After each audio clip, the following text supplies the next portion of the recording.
Shall I say or you? Yes. Good evening, Okay, sir. everyone. Warm Good greetings to all respected principals, resource persons, research scholars, and dear participants joining from across India and abroad. I am MMK Rahimuddin, lecturer in Government Degree College, Autonomous Narsampet, Warangal, and the convener of this International Intensive Thesis Writing Workshop. It is indeed a proud and historic moment for all of us. This program is jointly organized by Government Degree College, Autonomous Narsampet, Warangal, and SKVT Government Degree College, Rajamahendravaram, East Godavari, in association with EduUMENTUU, powered by Sharayu, EduPro, and Venkat time.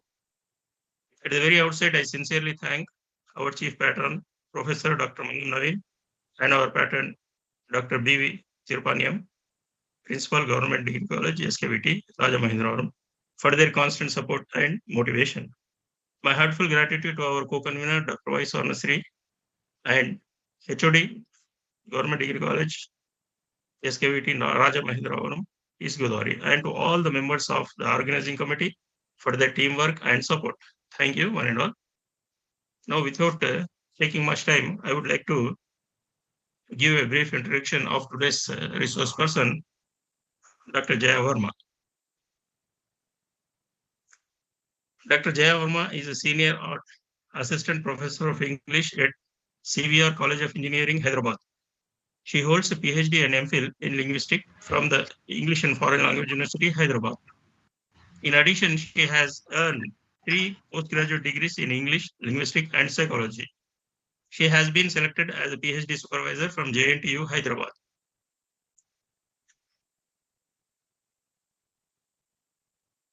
With over 15 years of experience in language teaching, Dr. Verma can coordinates and teaches a range of courses, BTech and MTech programs.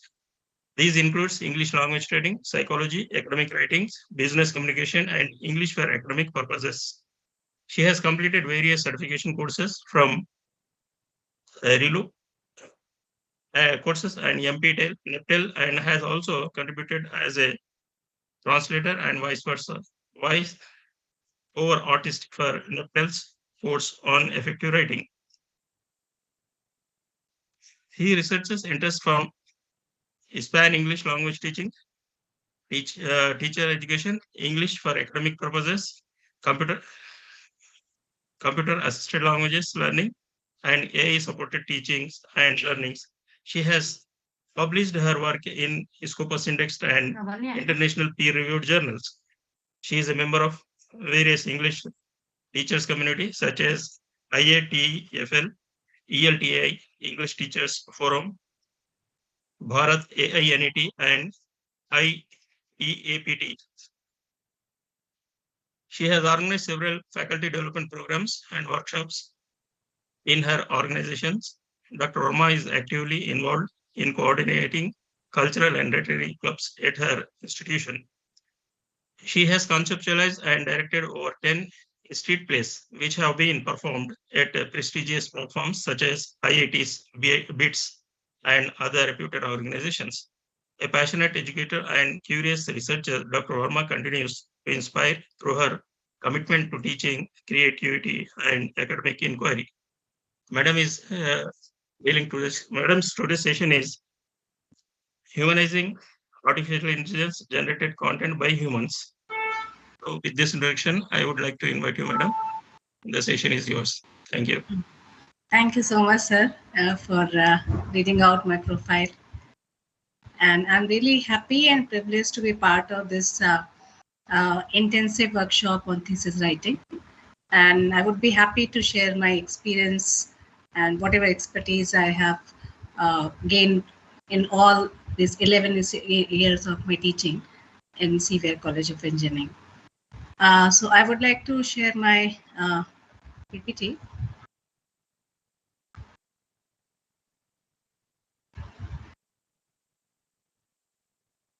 Sir, is it visible? No, madam. Yes. Yes, it is visible. Okay.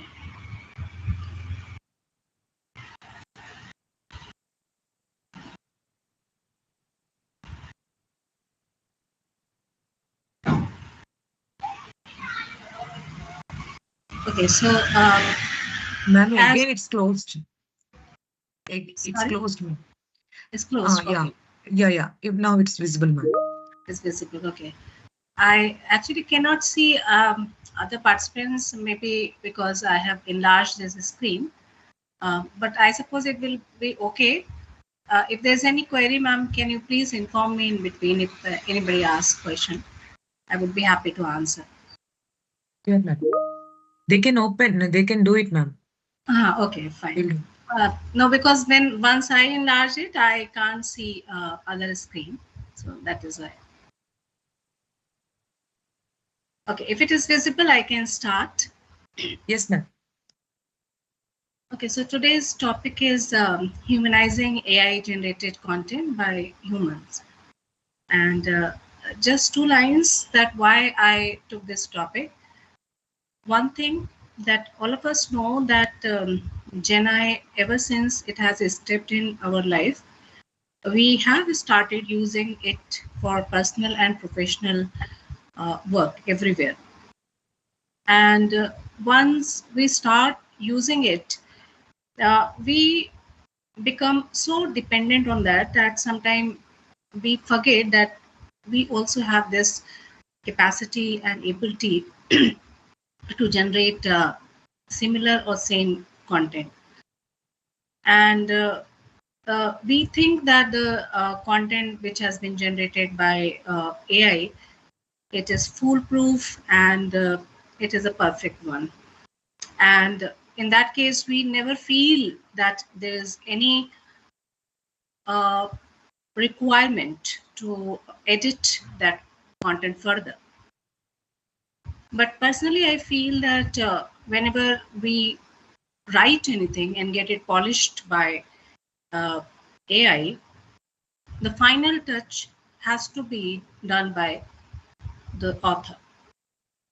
And that is why I felt that it is very important for us, like we are in this workshop where we are learning this research paper writing or thesis writing. So if we learn the small nuances, all of us will know that how can we humanize our own language instead of depending on AI. So that is why this is the purpose that I wanted to work on this topic. So ever since we have started using AI, there's a long debate on creativity, whether people will lose their employment, on various other things people have started discussion. So in the same context, I remember one of the statement given by a protagonist in the novel by Hermann Hesse, and the name of the novel is Siddhartha. And this protagonist, once he goes to ascetic life and comes back to worldly life and wants to seek some kind of a job, he goes in search of a job, and then the employer asks that what can you do, because he has come back from his ascetic life. So he answers that I can think, I can wait, and I can fast. Now, this first statement, I can think, is very powerful statement because it is a question on our existence. Because as Rene Descartes, he's a philosopher, he said that I think, that is why I am. It means that only human beings have this capacity and ability to think, and that ability differentiated from machine and from any other species. So are we really forgetting, or are we really losing this ability to think because of AI? Many people, many scholars, many philosophers, they have come up with their own argument. So one of the philosopher and historian is Yuval Noah Harari, if you have heard this name, and he has written many best-selling books like Sapien Nexus, 21 Lessons for 21st Century.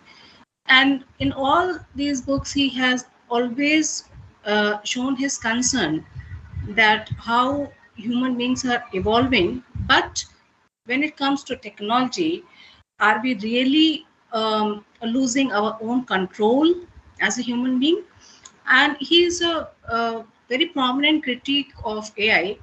And in one of the novels, which one of the articles which was published in the Guardian, he expresses this, and to prove this argument, he cites this anecdote by Goethe, where Goethe's tale he cites, and there he talks about the sorcerer's apprentice, where this sorcerer tells his apprentice to do some chores and goes out, and then this apprentice thinks that he can get his work done by a broom, and then he uses this magical spell on the broom, and broom start fetching water, and it doesn't stop bringing water, and continuously, relentlessly it is bringing water.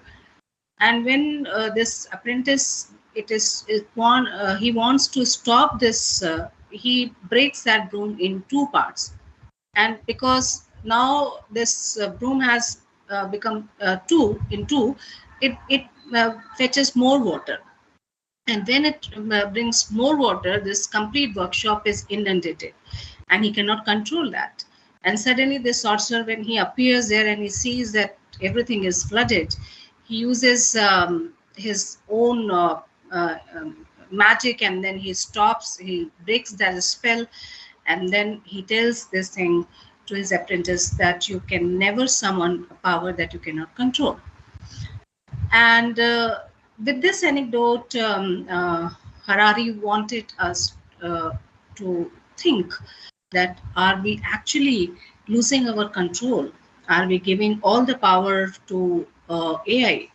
Similar kind of a concern was raised by Chomsky, and he says that when you generate anything from ChatGPT or any kind of a Gemini, when it is perfect, you get all the praises. You are applauded for that. But at the same time, you should be ready to get blamed if anything goes wrong, because AI will never take its responsibility. It will shift its responsibility to the creator. Okay. And creator are always human beings. So we have to take that responsibility. So now we have this moral dilemma, to use or not to use, whether we should use AI or should not use AI. So, I mean, this question I would like to pose here. What do you think? We should use AI for writing purpose or not?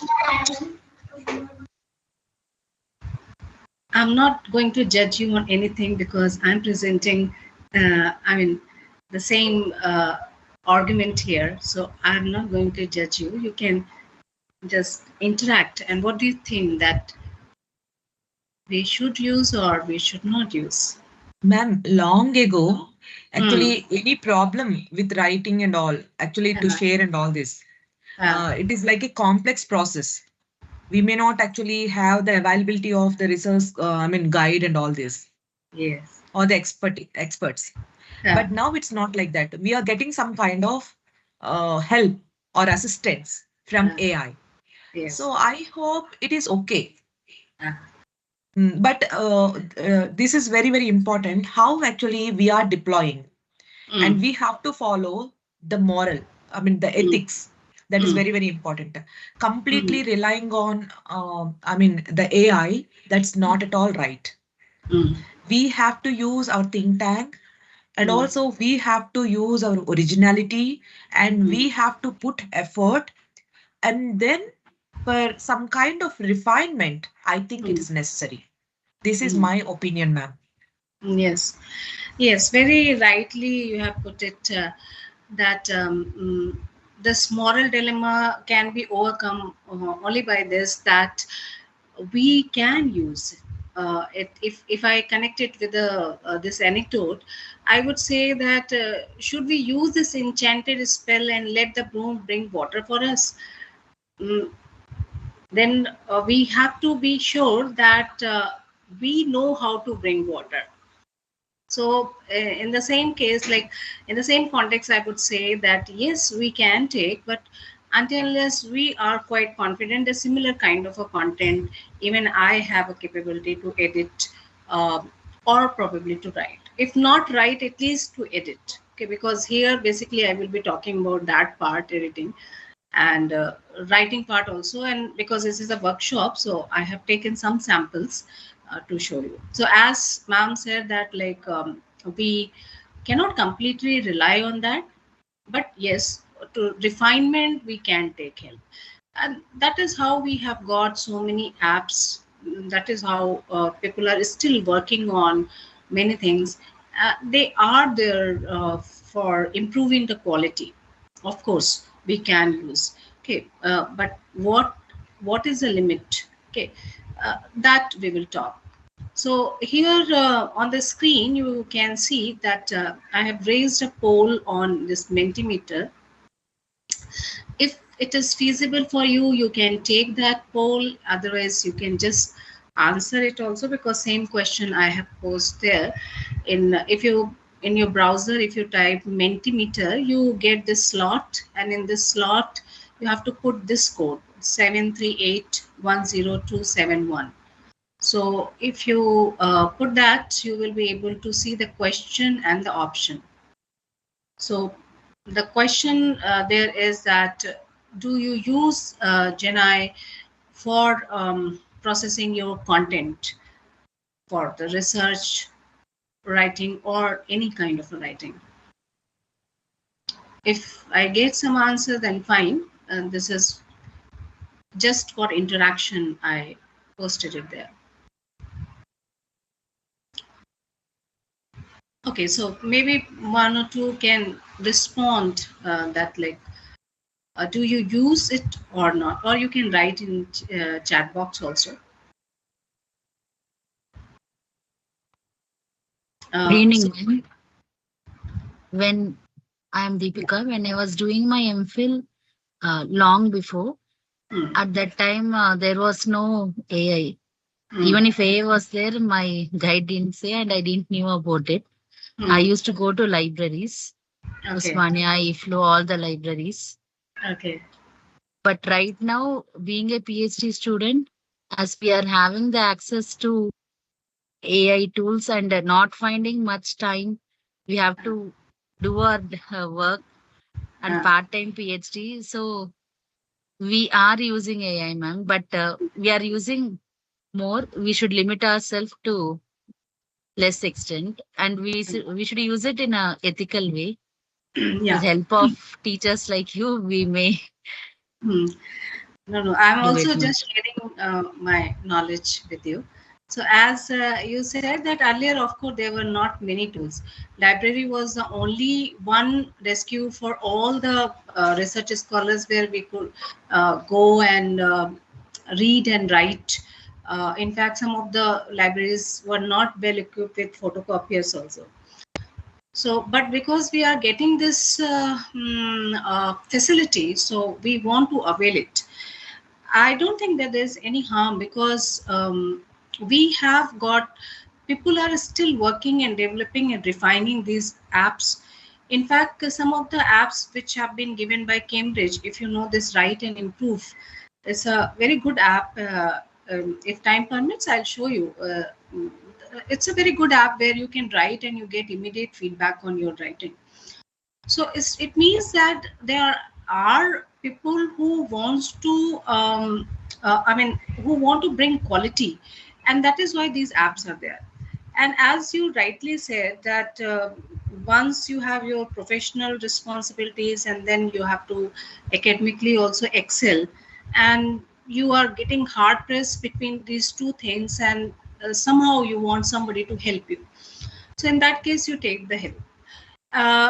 But again, the same question, to what extent, and if we are taking, then how can we make it more ethical? So this is what I'm going to talk about. And this disclaimer I want to give to everybody, that this talk is not about that how to generate your content from AI, but this talk is all about that once you have refined your content from AI, then how to give it a human touch.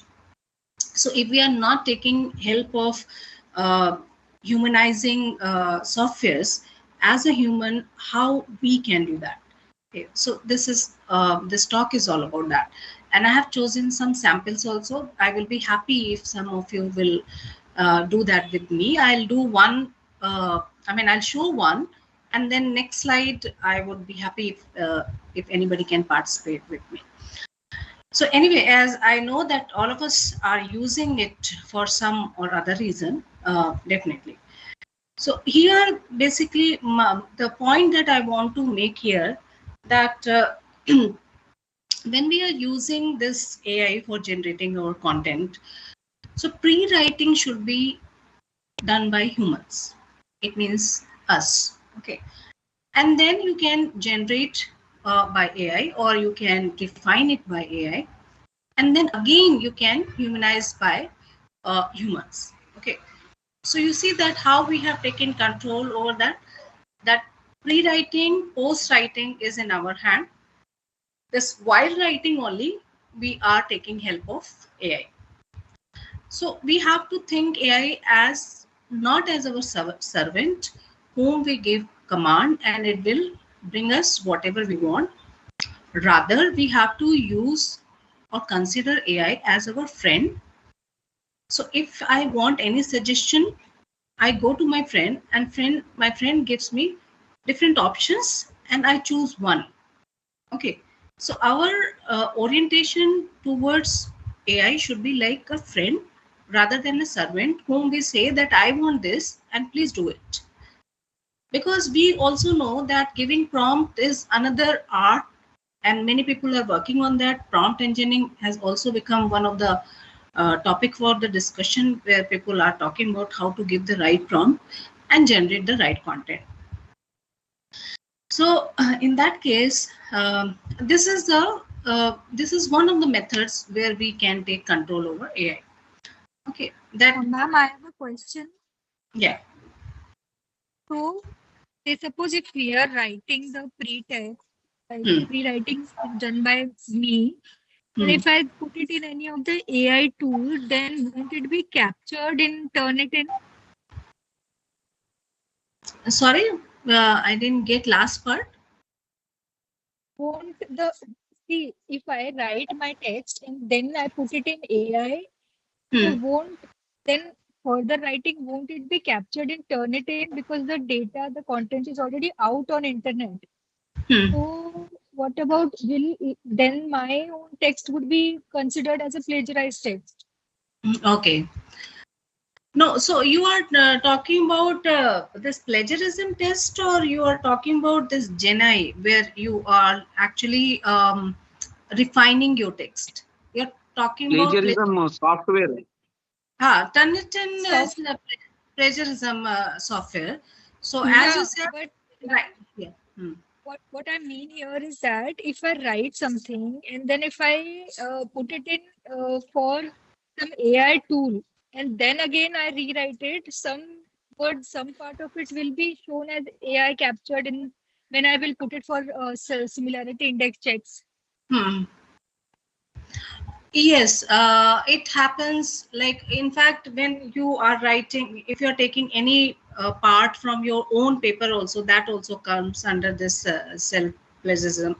And in fact, as you said, that some of the content which you have written, but you have generated once or run it through Tunit or any other software, then your own content will be shown as like it has been copied from somewhere, or in self-check it will show like that. Okay, so basically I will talk about that thing. Actually, I'm coming to that part only, where I will talk about that how to set different tones and how to define our own writing part. As far as your question is concerned, what I personally feel that here you're basically talking about this plagiarism check rather than refining the text. Okay, so if I'm not wrong, is it right if I could get it? Yeah, a part of it, ma'am, but like maybe I'm not able to convey my question. Like, for example, if I'll write first, then it Hmm. will be in the AI tool. Will Hmm. that be kept? Because anyhow, before submitting to any of the publication or even to my organization, I have to run it through turn it in or any of the software similarity index check. Hmm. So the my concern is like how to then deal with this problem. Huh. Okay. Yeah. Fine. So that I will talk about. This is what Yeah. my presentation is all about. Okay. So Maybe we can that take is, it later. Yeah. Just I wanted to put it out with you. yeah, that I understood. Okay.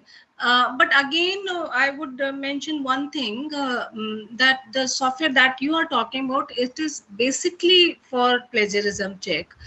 It is, and as you said, of course, it will be detected as like taken from somewhere.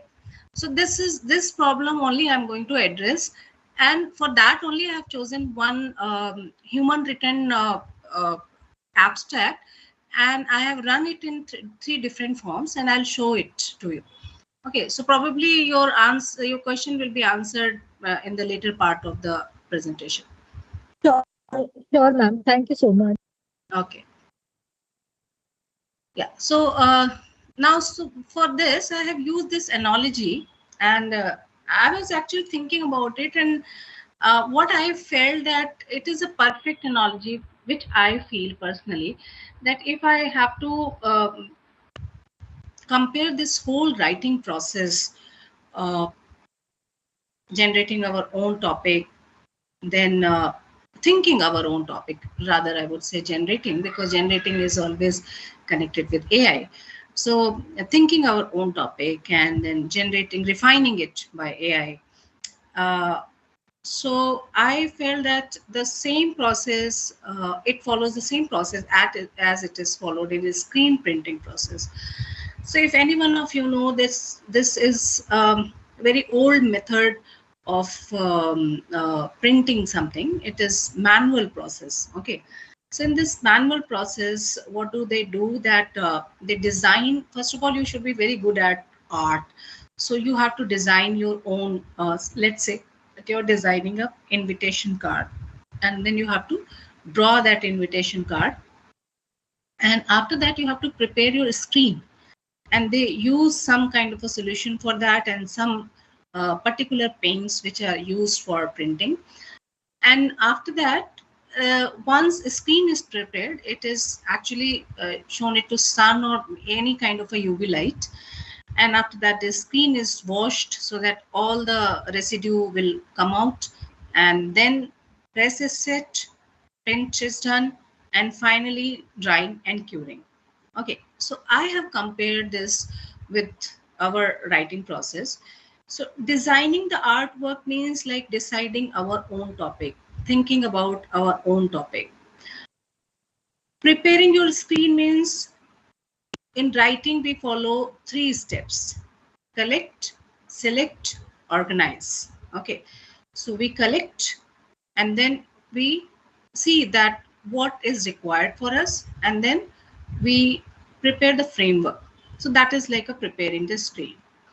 Exposing the stencil, where you are substantiating it with the theories which are relevant for the topic. And then what is not required for your topic, you just weed it out. Okay, you screen it out.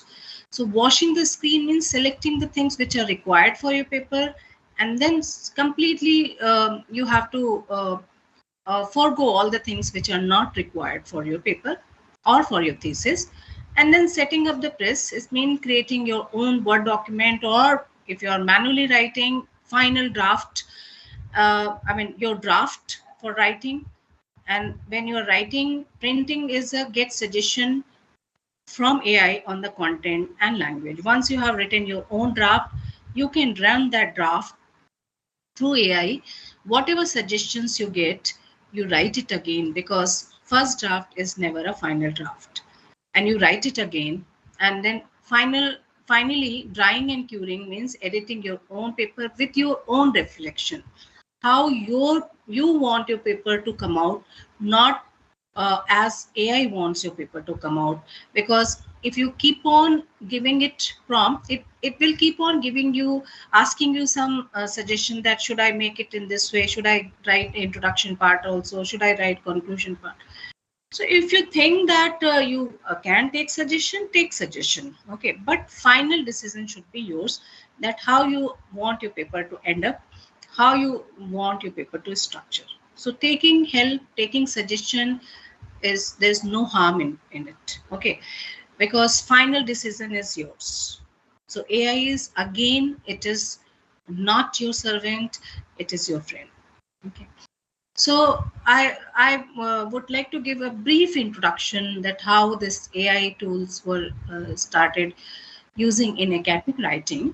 So firstly, we'll see that in 1980s there was only grammar check softwares were there, where something. So you have seen that time the word process, Word documents that we had. Of course, we got computer very late here, but at that time only grammar checkers were there, whosoever was using them. And it was purely based on the predefined linguistic rules. Okay, so if it is there in this machine that if with he plays and he plays wrong, then it will immediately show that this is wrong. So it was rule based system. And then in 1990s and 2000, Grammarly came, where some kind of a statistical approach was used, basically for machine learning, where machine was given some data, and on the basis of that it was proofreading the document. It was for more accuracy. Then major shift happened when NLP, natural language processing, or neural network or deep learning model were introduced. Because at that time we got so many softwares. Grammarly also improved. It came in its full version, and now Grammarly is completely working as AI. So Pro Writing 8, Turnitin, text matching algorithm, and all these things came in 2010. After 2018, we got ChatGPT 2 and 3, and these systems were trained on the corpora, the big data, and this is how they started generating coherent essays, paraphrases, and many other tasks. But in 2020, there was a paradigm shift, because we got chatbots, and many chatbots. We got ChatGPT, we got Bing Chat, we got Gemini. Okay, so Microsoft also has its own. So you see that after in 1920s, earlier it was just for correction, and now it's a kind of a editing software that we had. But finally, it has taken over all three phases of writing: pre-writing, while writing, and post-writing. Earlier softwares were only talking about post-writing, but now ChatGPT or any kind of a Gemini has taken over all these three phases. But again, the question is like whether to use and to what extent. So there's always a concern about originality, authorship, ethics, as many of you have mentioned, academic integrity, because you see it was and it is a kind of a taboo in academic. If somebody is labeled as like plagiarized content, it's like you are outcast from this entire academic circuit. Okay, so this concern is there.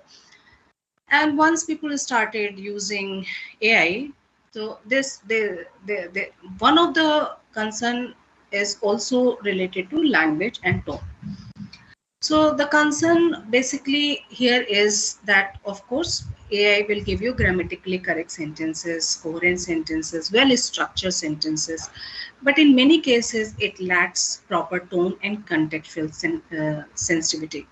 Sometimes the kind of a content which is generated by AI, it is very flat, and you find that it is like a one-size-fit kind of a paragraph, where whatever you have to write, it will just here and there change the word order, and then the similar kind of a content you get again and again.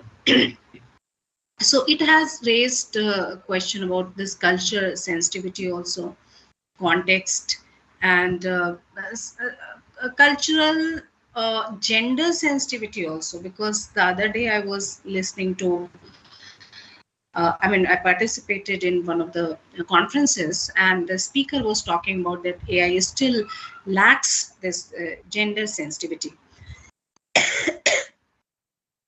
And when I talked about this, and she talked about this gender sensitivity, and she said that still people have to, in a way, train AI to become sensitive for this stereotype images that AI creates. Immediately, I just gave a prompt to ChatGPT to generate an image of a university professor. Okay, and you know that what picture I got? I got a picture of a male and white professor. Okay, it did not ask me that whether you want male or female. It immediately generated. So it means that initially there is some problem in like teaching it. It's AI is like a child who is not taught that how to greet people, how to treat people. So in that way, AI doesn't know, and it immediately generated the picture of a male professor, then to white, not of any other color.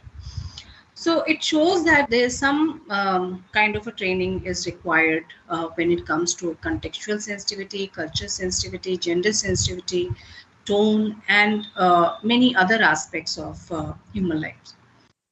Okay, so I am showing you some sample, and I would be happy if you can identify that which one has been generated by AI and which one is humanly written. So first one starts like, I hope you're doing well, and I'm writing to request a short extension. And second, I'm requesting an extension for assignment, very straight and direct.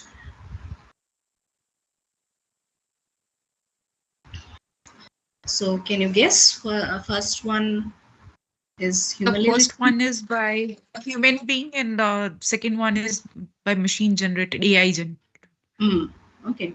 So see, in one look only, you could understand that because there are certain nuances which are there, and which still AI has to understand. That you see, the issue is there that although second one is completely grammatically correct, but it sounds very direct, very abrupt, and culturally inappropriate.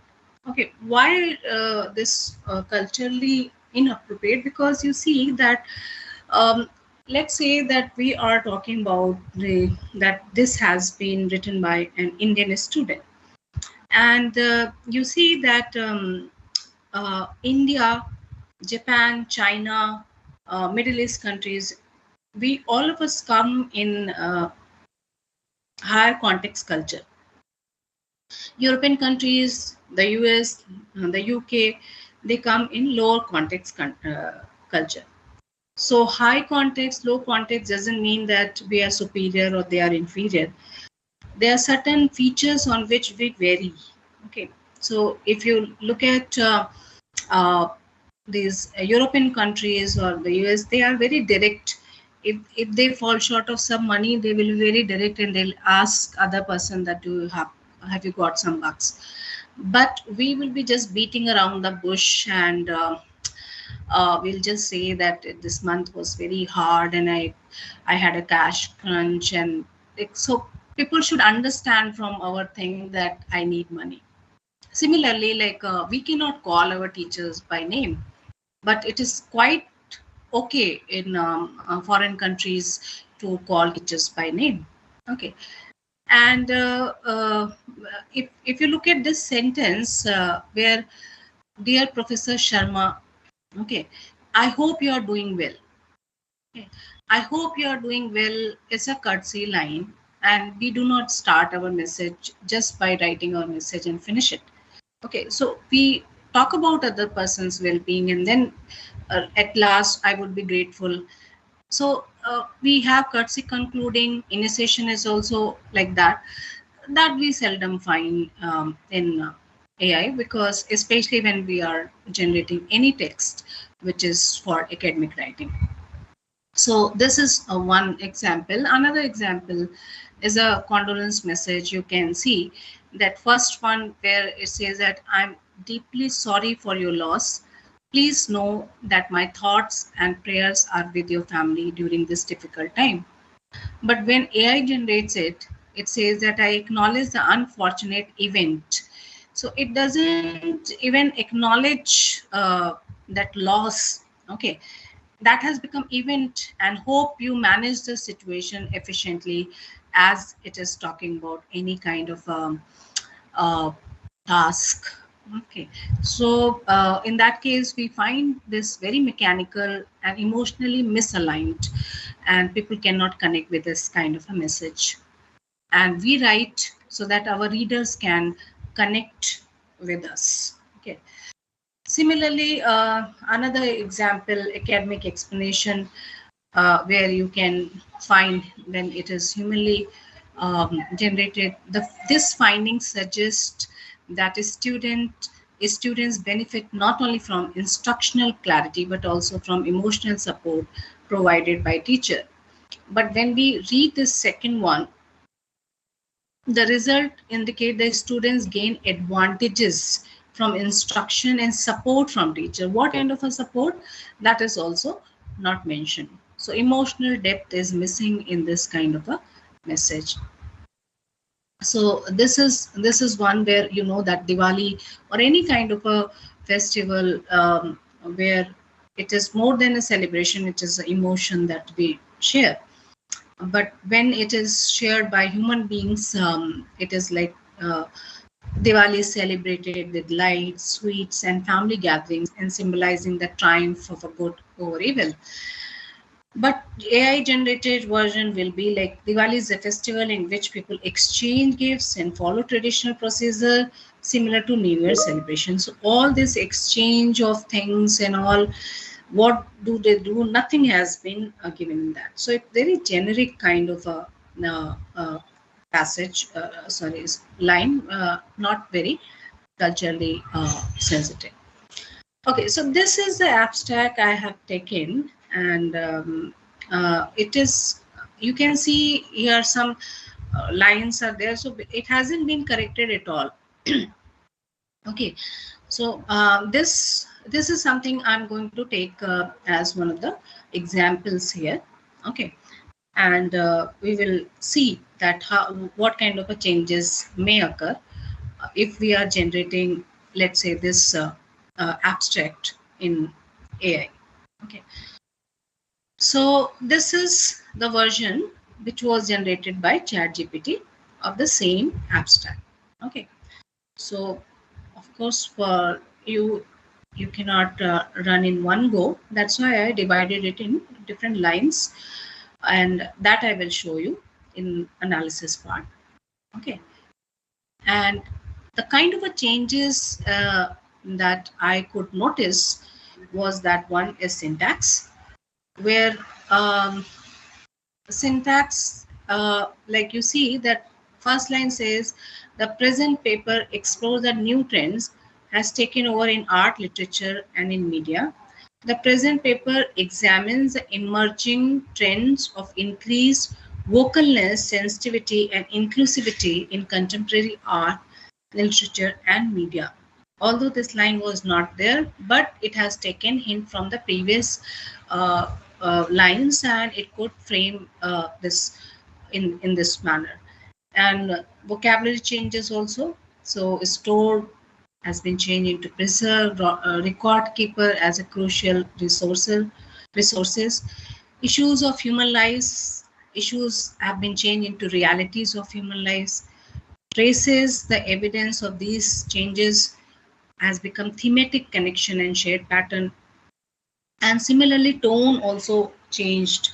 You see that if you look at this part, various art stores histories inform painting, sculpture, music, dance, while literature nurture it in form of a novel, stories, folk tales, poetry, and drama. Art preserves history through painting, sculpture, music, and dance. Literature records it through novels, stories, folktale, poetry, and drama. So you see that how do we establish tone in writing? For that, there are different ways. I mean, we use vocabulary, we use different sentence structures. Okay, because sentence structure is very important thing in writing, because see, when we are speaking, uh, we have our tone to support us. It gives message to the speaker that which part I'm emphasizing on, which part is important in the sentence. But when we are writing, how should we convey this message to the readers that this part is important? For example, if I say that I met her on the road, okay, and I can speak this sentence in three different ways, and three different ways are going to convey three different meanings. And I can say, I met her on the road. And I can also say, I met her on the road.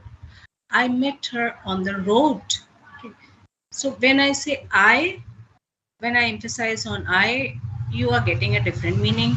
When I emphasized on her, you are getting another meaning. And when I emphasized on the road, you are entirely different meaning you can draw. Okay. Here my voice is helping me to convey the meaning. But when we are writing, what will help? So sentence structure will help. You see that in the same context, we have active voice, passive voice. People always thought that when we can say something in a straightforward way, why should we beat around the bush and use passive voice? So what is the use for passive voice? We change subject at the place of object, object comes at the place of subject. What is the use for that? So active and passive is used because it will change the tone of your writing. Somebody who is victim, okay, can be focused. Okay, somebody who is perpetrator can be focused. So let's say that there is accident happen, and in this accident, child died. Okay. Next day, if I have to give headline in the newspaper, what do you think? Whom will I focus on, child or the vehicle by which the child was run over? Victim or perpetrator?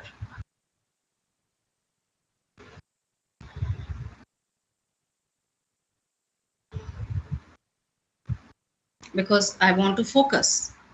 Okay, I want to bring everybody's focus. Because I want to bring everybody's focus on the child. Sorry. Yeah. Victim. Victim. So the headline will be, a child was run over by a car. But let's say that in the same context, this car belongs to a minister, okay, or any celebrity. Okay. Now, what will be the headline? Now, are we actually focusing on child? Of course not. So we will say minister's car ran over a child. Okay. So you see that how we are setting the tone just by changing the order. Okay. This Wordsworth, when he writes this poem and daffodils, and he say 1,000 I saw at a glance. Okay. Although it is grammatically not correct sentence, but he wants everybody to focus on this a part where he can, like 1,000 of the flowers were there. Okay. So tone actually is very important thing when we are writing. When we are speaking, of course, our tone, our voice help. But when we are writing, we do not know what are the things that will help. Okay. So you see that this is a quill board. In that, I use the same this chat GPT one. I put it in paraphrased. So whenever you are paraphrasing, it will always give you in a standard form. If you want to put it in academic form, or if you want to do it in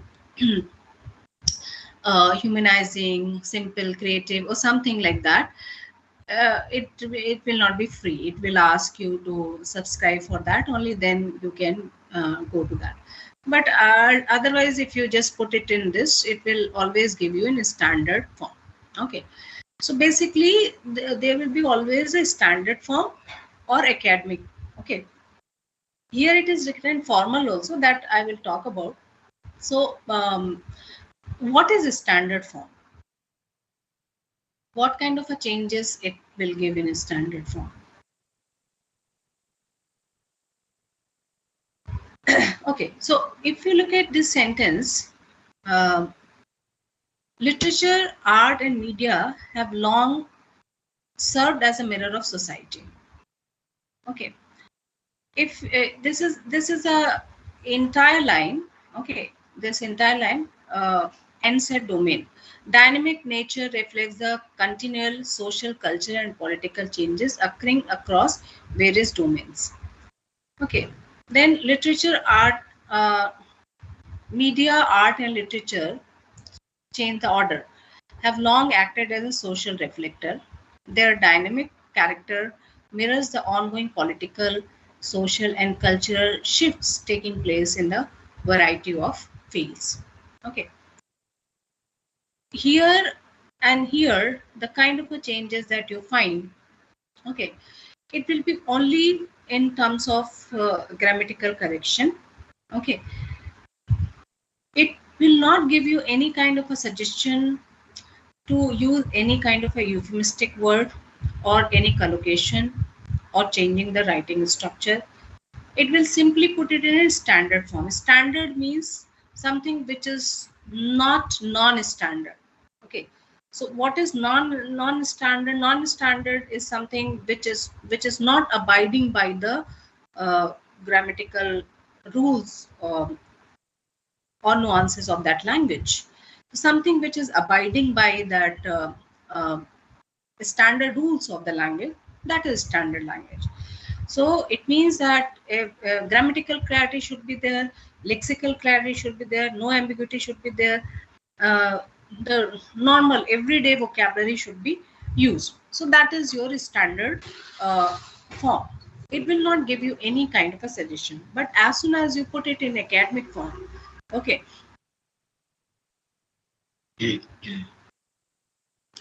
Yeah, this is the same thing. Yeah. So this paraphrase, this is the paraphrased one that I humanized in Zero ChatGPT.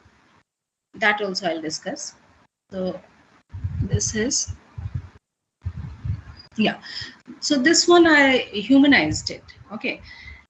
The one which I generated through ChatGPT, I put it in this humanizing software, and when I humanized it, it again took me to the standard form. Okay. So you see that when you're putting it for the when I compared it, I found that like it is same first humanly written, generated by ChatGPT, so it makes it more complex, and then when I put it in humanizing, it is actually taking us back to the standard form.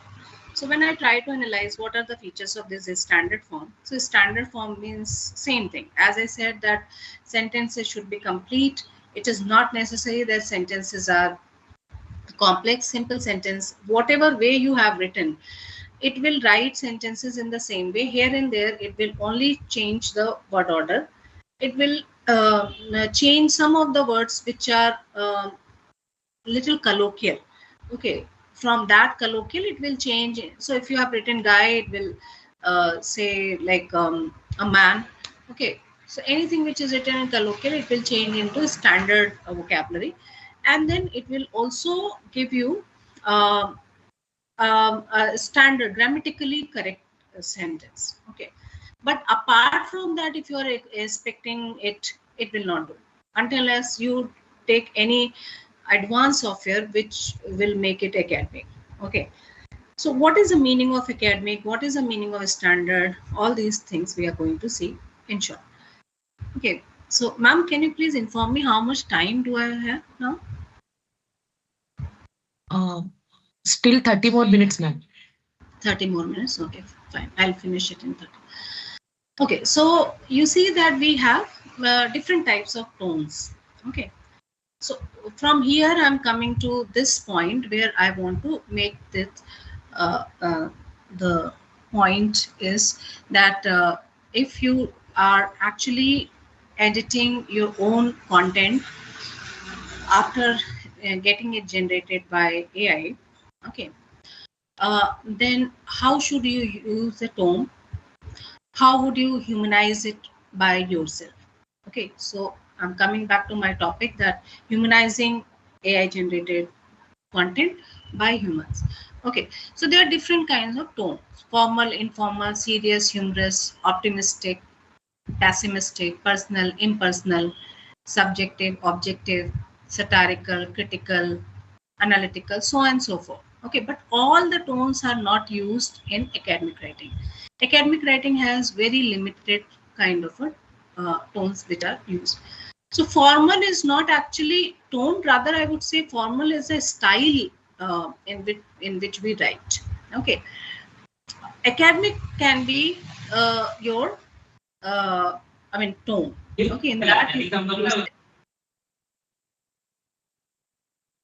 yeah. So as I said that formal can be style. So formal. So we have formal, objective, critical, analytical, positive, persuasive, descriptive, reflective, and impersonal. These are some tones that we use in academic writing or thesis writing or research paper writing. This is what we call academic writing. Okay, so I'll just tell you that in different parts of your thesis, which tone you use.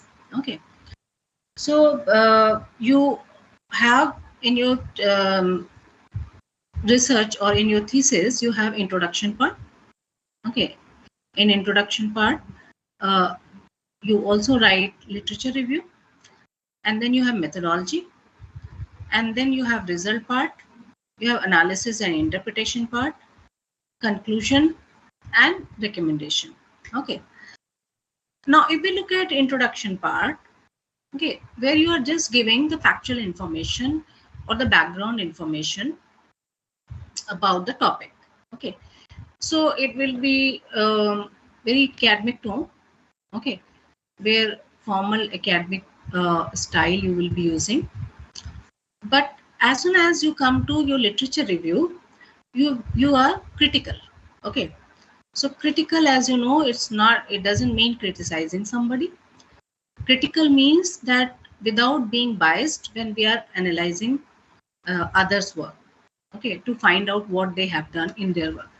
Okay, so critical means unbiased, where your subjective opinion doesn't matter, but whatever the facts are there, on the basis of that you analyze something.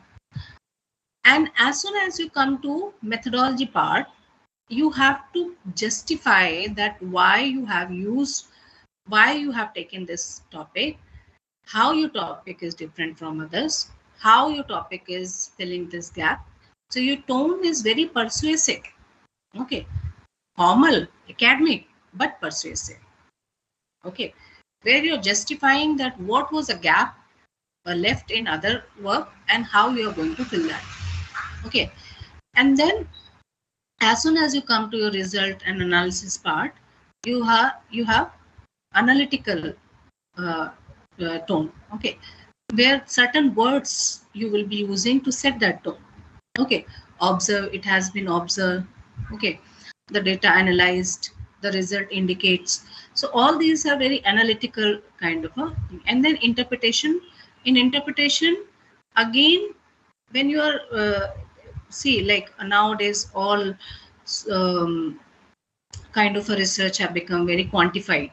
Okay, I'm not talking about literature, but when we are working with data, at that time we have to be very objective.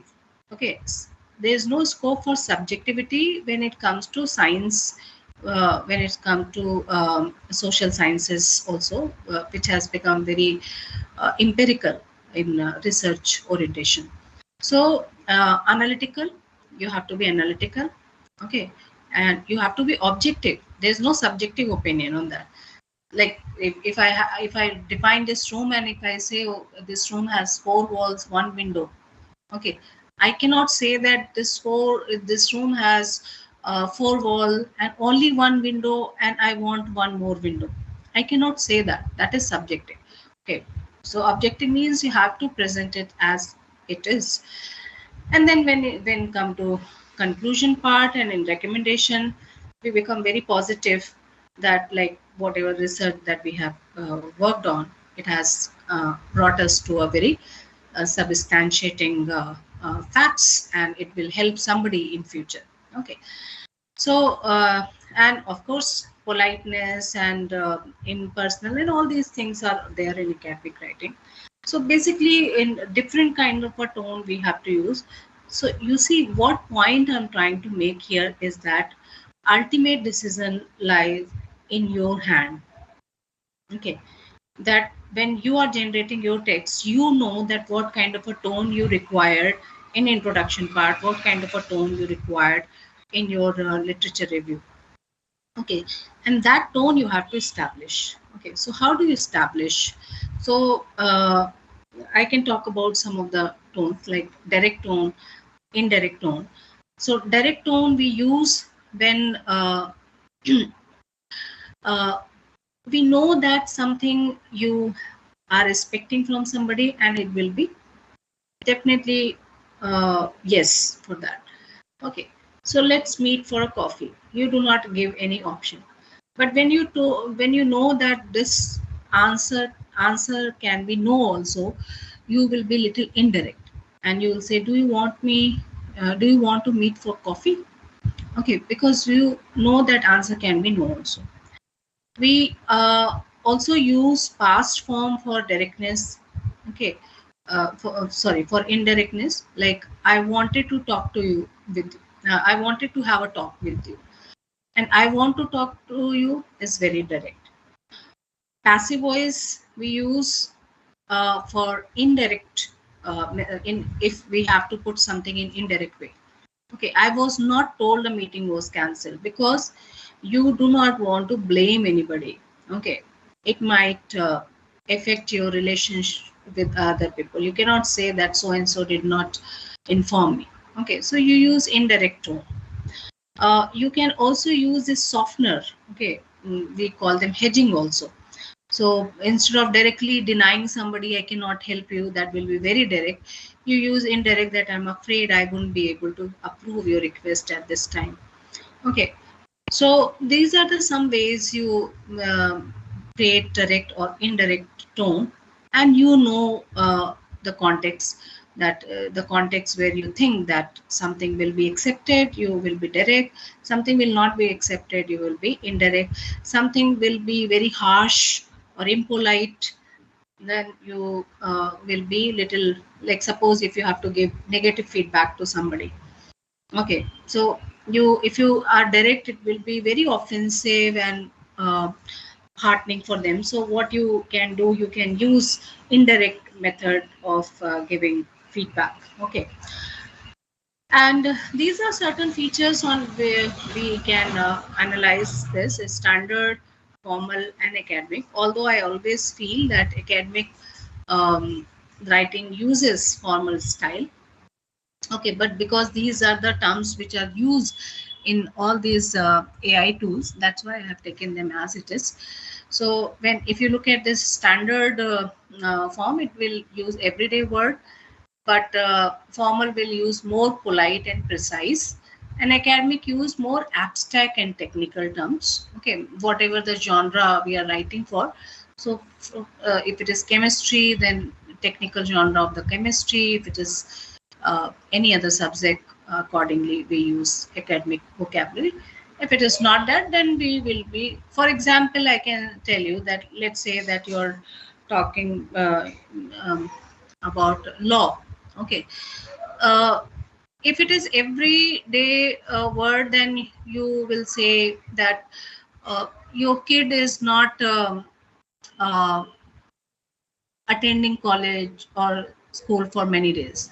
Okay, when it is formal, you'll say that your child is absent for many days.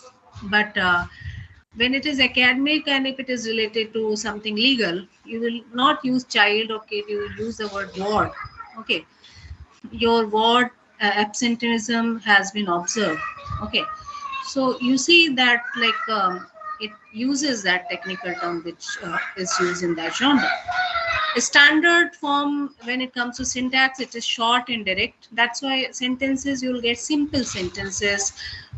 If there's one paragraph, then there might be maybe 5 or 6 simple sentences. But when it is formal, you'll find that wherever it is required simple, it will be simple sentence. Wherever it is required to make it a complex, it will be complex sentence. But academic writing does not approve of lots of simple sentences, because it makes writing very choppy, okay, and fragmentary. That's why academic writing always uses very complex sentences and layered, that we say. Layered means embedded sentences. In a standard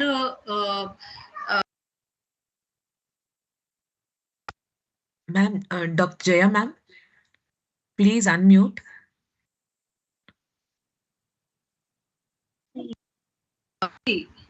I was on mute. No, ma'am. Just now, actually, somebody is making noise. For that reason, I have muted all. Okay. So I hope you did not miss anything. I'm so sorry. Sorry, ma'am. No, ma'am. Ah, it's okay, ma'am. Ma'am, Jaya ma'am, please proceed. Yeah. So are you able to see my screen, ma'am? Yes, ma'am. Yes, ma'am. Everything is all right, ma'am. Achha, everything is all right. Fine. Okay. So yeah. So voice, when I'm talking about, so voice is, can somebody tell me what is the difference between voice and tone?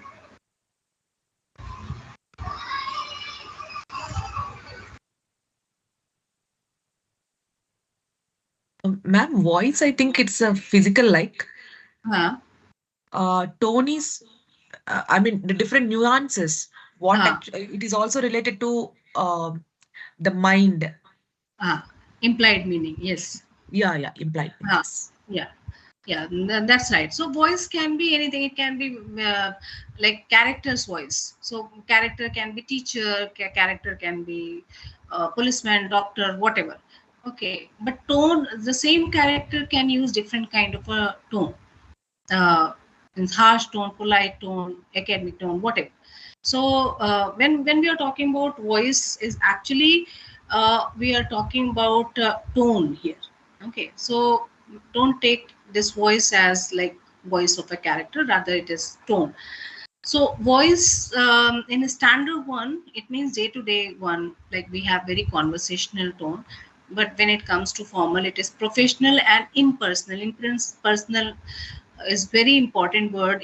That is why we use more of passive voice sentences rather than active, because in active voice there's more possibility of using I and we and you, but in passive voice we put object first, so there's less possibility.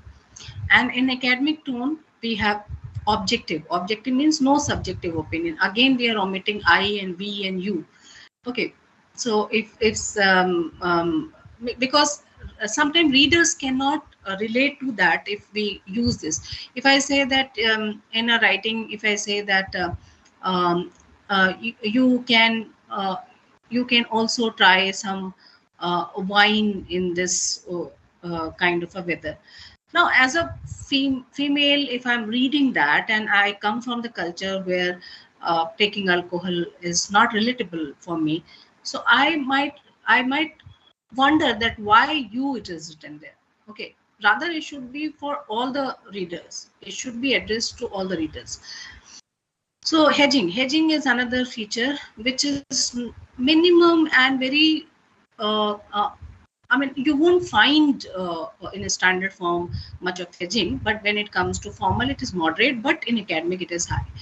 So may, suggest, likely, all these words are hedging which we use in this.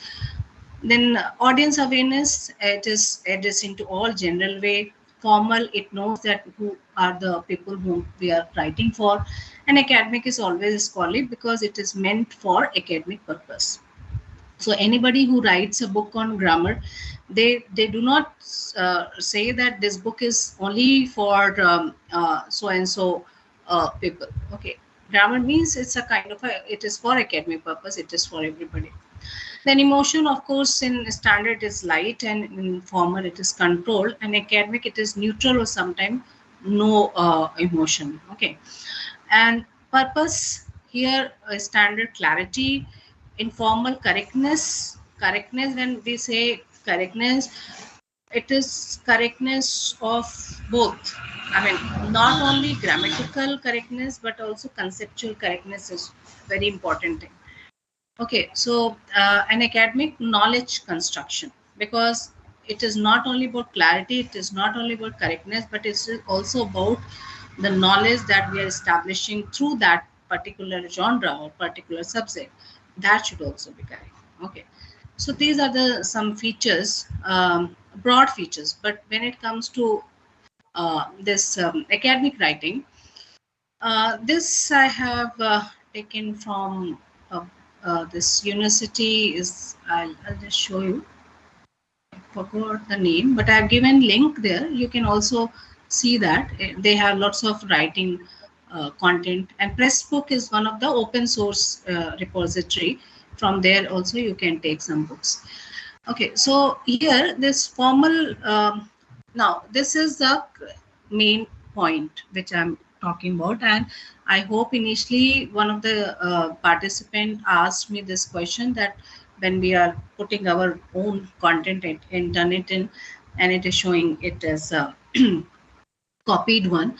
So now probably this will help in that. Okay, so when you are actually writing or generating your content, you have to see when you are editing, follow that academic writing rules. Okay, so academic writing rules means that formal vocabulary, formal verbs. Okay, so formal vocabulary, when we are talking about, so you have seen that earlier abstract which I showed, where store or change, changed, take place has been changed into occurring, and store has been changed into preserve. Okay, so the academic words which are different from colloquial everyday word, that those words have to be used in academic writing.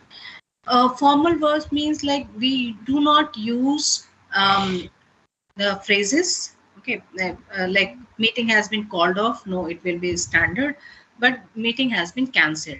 Okay, so we do not use those verb phrases, and we use nominalization instead of verb form. Okay, so you see that like if I have to say that somebody has been introduced, no, somebody's introduction has been made. So instead of using introduce, introduction word will be used. Instead of establish, establishment will be used. So more of nominalization you will find. Then formal grammatical structure, where you find sentences are embedded.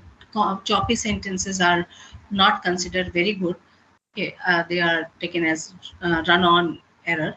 That is why complex sentences are used, so that idea can be concise. So they follow this 7 C's principles. So conciseness is one of them.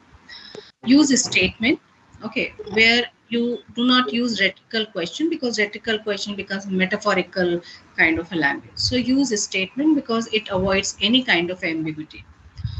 Then impersonal language. So I think, or I feel, or I believe, we never use. Instead,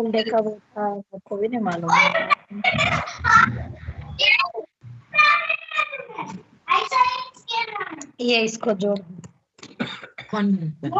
I will mute it now. yeah. So be precise. So precise, when we say, so this is very important word when we talk about academic writing. So there is no scope for any kind of abstract words. Okay. Accuracy is very important because it gives a statement, it makes a statement clear. There's no vague language or ambiguous sentence. For example, if I say that somebody came someday to meet you. So this somebody someday will not be accepted in academic writing. So I have to say someday means which day. On Monday, somebody means some executive from Cambridge. Okay, so it works on preciseness. And because most of the time when we are using academic or this technical writing, you know that accuracy is so important that if one date is missed or one digit is missed, everything collapses. Okay, so that is why preciseness is one of the things which is followed in academic writing. And another very important, this is something that I would talk about later also, that use reference and evidence. So any statement that we give, it is not considered until unless we provide any evidence. So if I say majority of the people are using a smartphone nowadays, or majority of the people do not like reading, this statement, if I write in my thesis, it will be a kind of a sweeping statement which I feel that nobody will believe until unless I find some evidence for that. Maybe somebody has conducted some research somewhere, some findings are there, any article which was published in Times of India, any survey which was done by any linguistic society or any reading club. And then I say that Times of India dated on this date, survey mentioned that 97% of people, they are not into active reading. So that kind of evidence or reference makes your writing very authentic. Okay, and academic writing is all about accuracy, preciseness.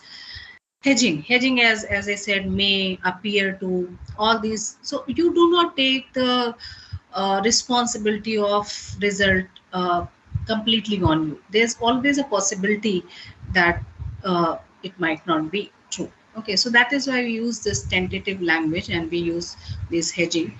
And last and very important thing is transition words, transition markers, which make our sentences coherent.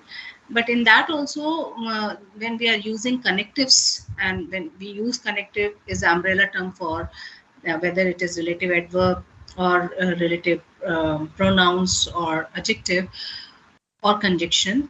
In conjunction, we have to see there are certain weak conjunctions, and there are basically three weak conjunctions. They are but, and so.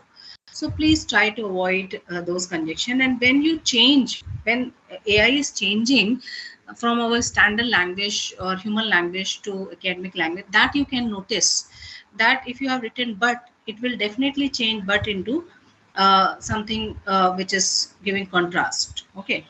So, moreover, additionally, all these are formal connectives, transition markers, which are used. Okay. So, these are some features. I will not go into the detail. This is, sorry. Ma'am, excuse me, ma'am. Yeah. Ma'am, sorry to interrupt you. Could you please explain hedging statements again, ma'am? Hedging means, yeah, I'll come back to this.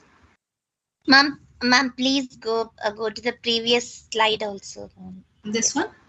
The next one for me. After this explanation, I may wait. Acha. So first I'll explain hedging, no? Yes, ma'am. So hedging, or we also call them softener. Okay. So when we are speaking, we use softeners like bit. If I say that I will be late, okay, you might not like it. Okay, maybe you have been waiting for me for a longer time. But if I say just wait for me, I will be a bit late. So that bit creates a kind of a psychological effect that I feel that the person will not be that late, and I'm not that angry. But when somebody says that I will be late, so bit is actually using as a softener there. Okay, it leaves some scope for excuse. Okay, but if I'm very direct and if I say I will be late, it might not be excusable. But when I say I will be a bit late, I might be excusable. And this statement I would like to read so that you will understand it properly. Use hedging statement or tentative language such as may. It is possible that appear to qualify statements. This avoids absolute statement which may be in error. It is possible that a liberal government is responsible for increased habitat destruction and environmental degradation. Now, I will take only this statement. I'll tell you two different aspects what will happen if we don't use this. Okay. Many of you must be using this statistical software also, where they don't take the complete responsibility of the accuracy of the data. Okay, for some error, some percentage 0.5 they leave that. I mean 95% this data is right. So what is the strength of this result? Is 95%, 5% it might be error sum. Okay, so that 5, if anything goes wrong, then I can take help of this 0.5%, and I say that 0.5%. I said that there might be error. If you have seen this Lysol or ad, they say that it kills 99% germs. Why doesn't it say 100% germs? Because later on, if anything goes wrong, okay, then they say that we never said that 100% it kills germ. We always left this scope for 1% that there might be anything which can go wrong. If you say 100%, the same statement, if you say like this, instead of saying it is possible that liberal government, if you say that the liberal government is responsible for increased habitat destruction and environmental degradation, doesn't it sound like a direct accusation? It is. Yes. But as soon as you add this word, this phrase, it is possible. Okay, it smoothens the entire equation and it says that there is possibility. I'm not saying that they are the only one who are responsible. There can be many more. Okay, but there is a possibility that they are also responsible for this. Okay, so we do not want any kind of a controversy. We do not want somebody should publicly claim our thesis and say that how can you mention that. Okay, so we always leave that scope. We said that there was a tentative kind of a language. I didn't say that. I said that it is a possibility. So there's always a scope for defend your statement if you are using this hedging. Okay, hedging is very important in advertisement. Actually, they make use of this hedging a lot because they do not want to go into any kind of a legal intricacies. Okay, so I hope it is clear. Yes, ma'am, it is clear. I understood the meaning. But my question is, this hedging concept can be applied in the result section, right, ma'am? Or anywhere you can use it for a journal or an article. Yes, it can. Result, see, when result means your factual data, you cannot change that. But when you're interpreting that data and you are substantiating it with other work, there you can use. Okay, ma'am. Okay, ma'am. Thank you so much, ma'am. No problem. Yeah, so there's, I think, one more question somewhere. Ma'am, I wanted the next slide, ma'am. This one?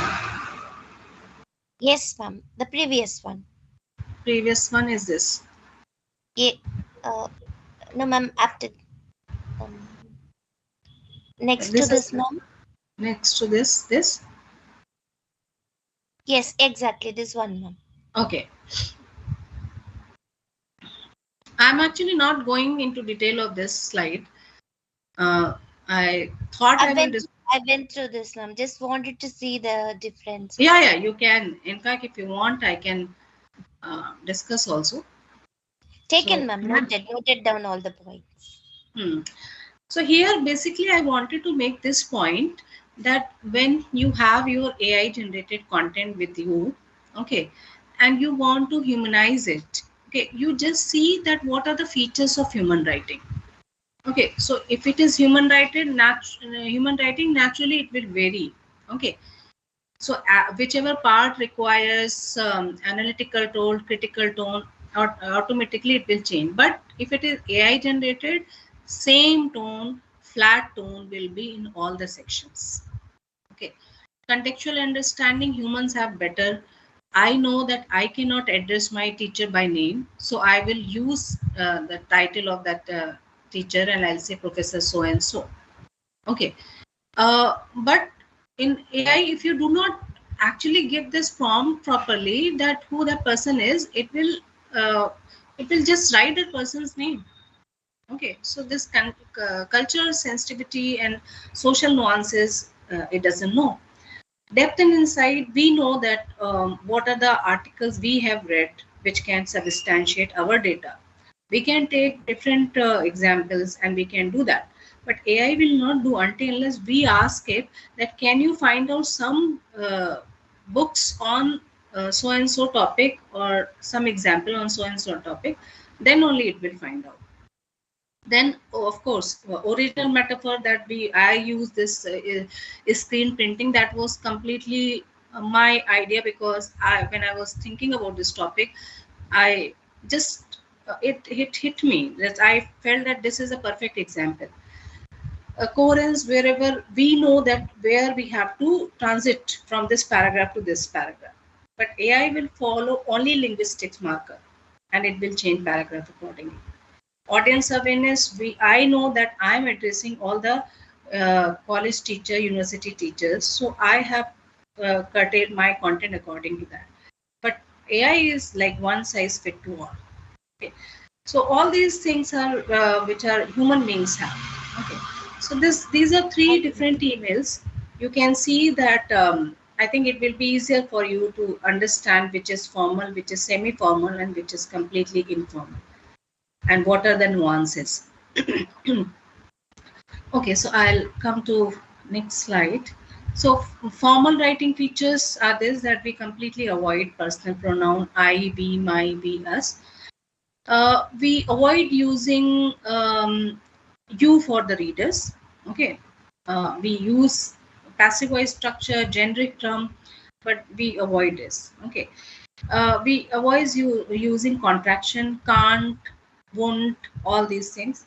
Colloquialism and slang expressions. Okay, stuff, guys. Okay, all these words we do not use in that. Abbreviation form we don't use. If we have given, then we have to put it in the table of abbreviation, where we say that now onwards communication skill will be called CS. Okay, then only we can use. Avoid the overuse of short and simple sentences. As I told you, it will make it very choppy. So if you want to know that what is the difference between formal and informal, this table might help you. Word origin, if something comes from French origin, it will be formal. German origin, neutral. And German origin words also can be informal, because basically you know that English comes from this German tribe. Okay. Then verb type, single word we use in formal, phrasal verbs is neutral, and phrasal verb that we use even in our informal language. Word form, complete word form. In fact, nominalization is used more in formal. Contraction is not used at all in formal, but in informal it is used. Sentences, we have complete and complex sentences, although in informal we use incomplete sentences also sometimes. Somebody asks, have you done your work? So you say, I did. You do not use a complete sentence. Okay, I think this is the last part where I will be talking about this formal tone example. And you can see that when it is formal tone, human written, then how does it sound? And when it is formal tone, but AI generated, how it sounds and what is the issue. So one or two examples I can only discuss. The findings of the study clearly indicates a significant relationship between students' intrinsic motivation and their academic performance. These results highlight the need for institutions to design learning environments that foster autonomy and deeper engagement. It is formal as well as contextually appropriate. And why it is flat in this, that also we will see. The study shows relationship between intrinsic motivation and academic performance. Therefore, educational institutions should consider creating environment that support these outcomes. Okay, if you look at this hedging, first of all, it is not there, and transition is also not very smooth. Here, last line in humanly written, if you look at this, these results highlight the need for institution to design learning environment that foster autonomy and deeper engagement, where it is actually suggesting, okay, that why this kind of an environment is required, because of this fostering autonomy and deeper engagement. But when it comes to AI generated, it looks like a more of a normative, more of a command, where it says that education institutions should consider creating environments that support this outcome. For what, it hasn't been mentioned. Okay, so that is why when you write, humanize your own content, you understand the need for that, need for certain words to be used. But AI doesn't understand what is the need for repeating that word. That is your decision that you have to take. Okay. Now this is a neutral tone, humanly written, but natural. Participants were asked to complete survey within 15 minutes. Most respondents finished earlier, and only few required extra time. But when it is AI generated, it is neutral but more of mechanical. Participants were instructed to complete survey in 15 minutes. The majority completed it sooner, while some took more time. You can clearly see that the difference in the sentence construction, the kind of a tone it sets here, mechanical, commanding, insensitive. Okay, but when it comes to human language, we always keep that human touch, whether hedging, sentence structure, this politeness strategy that we use, but we use such kind of a thing. Okay, one more example here. Now the workshop went well. Students were excited, asked good questions, said they found the activities useful. Of course, it is in very standard, normal language, day-to-day language. Okay, it is not academic language, of course. Okay, but when AI generates this, workshop was successful.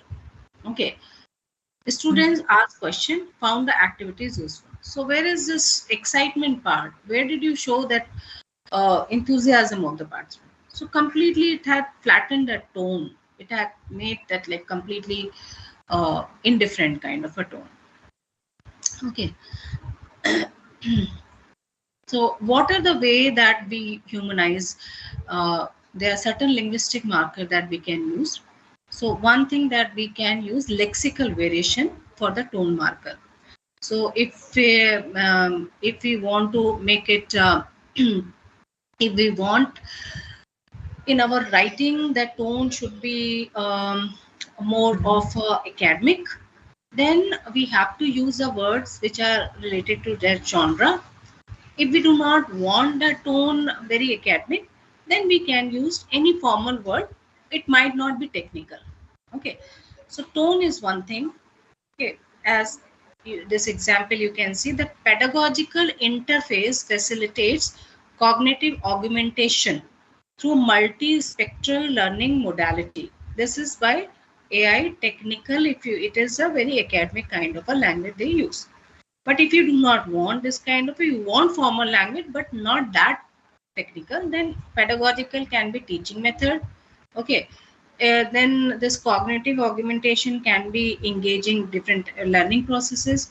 So multi-spectral is very technical term which might not be understood by everybody. Okay.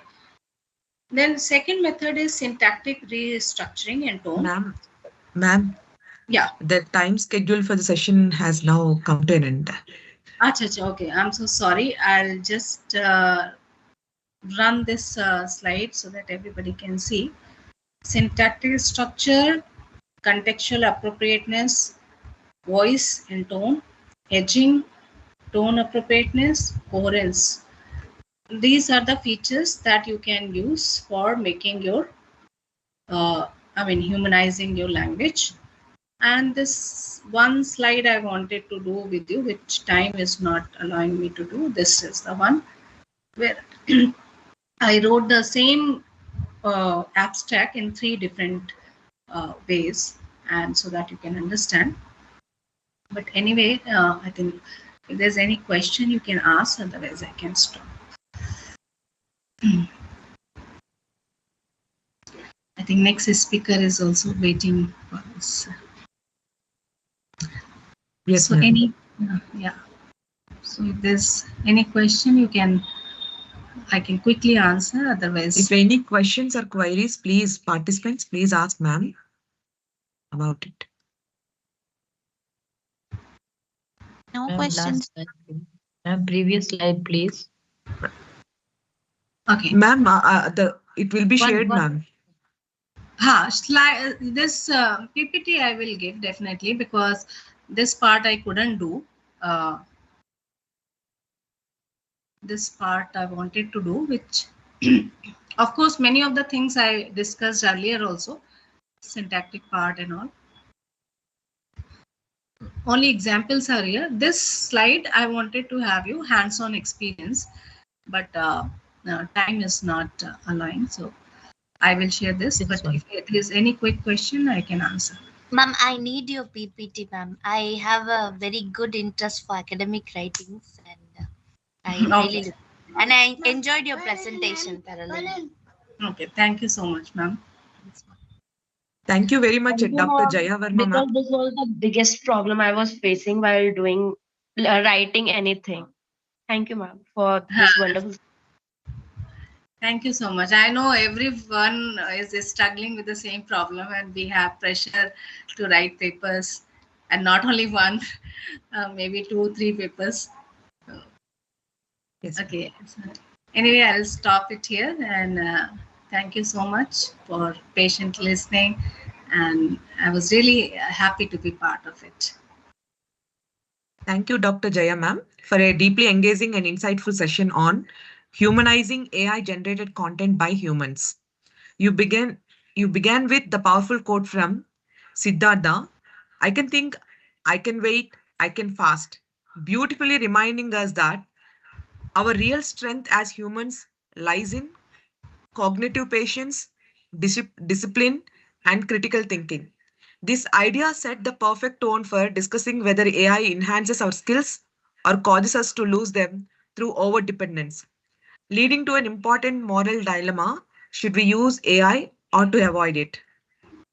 Your interactive use of Mentimeter created excellent engagements and helped us understand learners' perception of AI.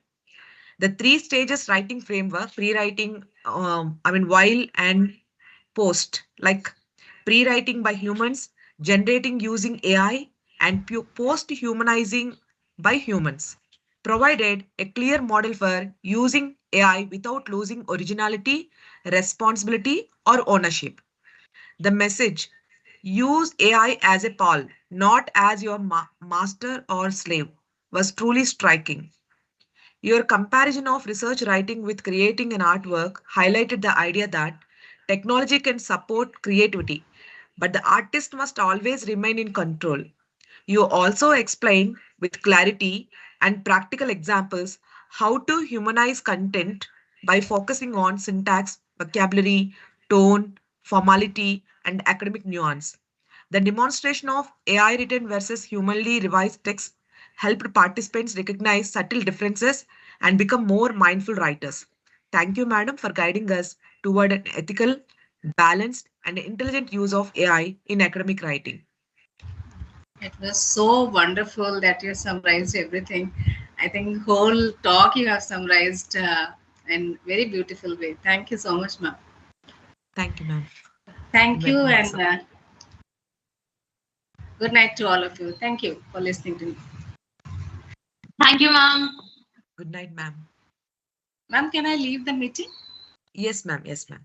Okay. Now we'll call Hariharan Sudan, sir. Or else you can stay also, no problem, ma'am, if you want.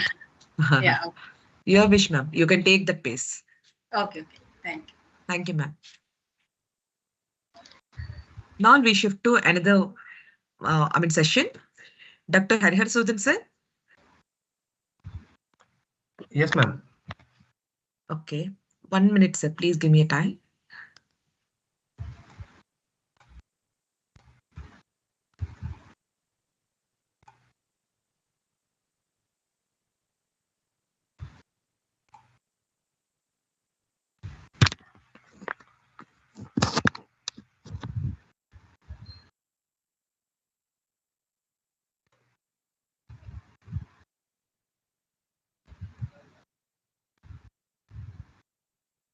Yeah, I need not actually give much introduction about sir, and we all are very, very familiar with sir. But as a formality, I want to continue. Sir, it is our privilege to introduce you as a distinguished scholar and a dynamic academic leader. Sir is from SRM Institute of Science and Technology, Chennai. Am I right, sir? Yes, ma'am. Correct. Okay, thank you, sir. With nearly a decade of dedicated service in higher education, Professor Hariharan Sudan has made significant contributions to ELE and ELT or literary studies and all this, influencing research and classroom practices both in India and abroad. Hariharan Sudan previously served as Faculty of English at Kalasalingam University and today continues to strengthen international scholarship through his editorial role as language editor for the prestigious Polish Journal of Management Studies, and which is also Scopus indexed, and which is from Poland. His research expertise spans a rich spectrum of contemporary domains, including postmodern issues, English for specific purpose, Education 4.0, digital pedagogy.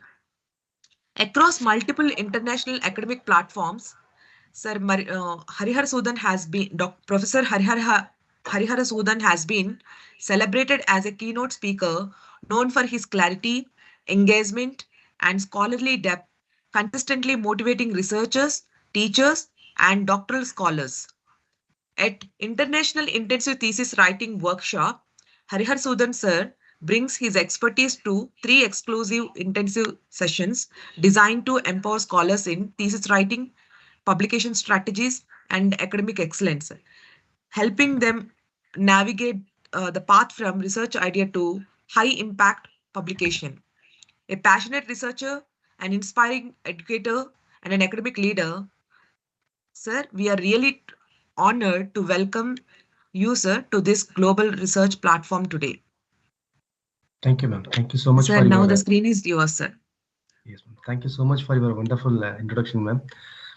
And here I'm going to share my PPT.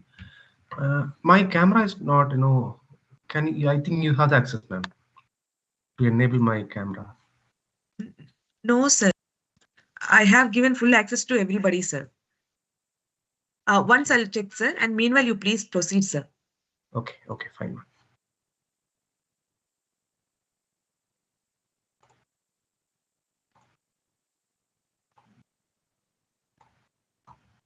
No, sir, I don't have that access, sir. Yes, sir, it is visible. Yes, now my camera is visible, sir. Camera is not visible, sir. PPT is visible, sir. Okay. So I'll go ahead with PPT. I don't know. Okay. So in this today's topic, we are going to discuss about the writing quality research paper. Of course, everyone is writing quality research paper, but how we can get it published in Scopus Index Journal. That is we are going to see, and this is very much needed at present. And ma'am has already explained about my introduced me very well, and this is my profile. This is my Google Scholar profile page, and this is my Scopus page. So far it is for 54 articles and 16 in the H index and 755 plus citations right now. And these are the journals I am serving as a editorial board member and editor in Scopus and Impact Factor journals. And all these journals are Scopus, and some high impact factor journals also there. Frontiers in Public Health and PLOS One, and Frontiers in Global Women's Health and Humanities and Social Science Communication. This journal is in a Springer. It is in the SCI. And let's start. I'll give you some tips and techniques. How you have to publish articles in Scopus Index journals. And in this session, we are going to see everything there. And most of them think that we cannot publish article in Scopus, and this is very highly challenging one. It is not like that. Never say we cannot do it. Just say we haven't done it. Okay, so that is a main more thing. We cannot start it. If you start, everything is easy and possible. And this session, I just want to bring it like interactive one. So let me ask you, why do you want to publish article in Scopus? What is the purpose of publishing articles in Scopus? Do you have any specific intention? Yes, sir. Usually our college managements, they anticipate that we should get publications in Scopus so that they can show the same for NBA accreditation as well as some other for the accreditation process, for the accreditation and ranking. Sometimes the main purpose of managements to persuade us to go publishing Scopus journals is that it is for that purpose. Fine. Any other reasons? Any other idea? Yes, sir. For like, if we consider the journal perception, the most generally accepted perception is that we get a score or something, and it adds to our credentials. But for me, it's more of a passion. Like, if I see research or if I see publishing, for me it comes from heart. Like, and if I go for Scopus, it will be like making your far-fetched dream come true. So it's not just for getting any indexes or anything else to be precise, but just to publish somewhere where most of our senior professors and somebody who we have always looked up to publish. Okay, fine, great. Any other answers? The reason for publishing articles. It is also a kind of recognition, sir. Yes. Okay.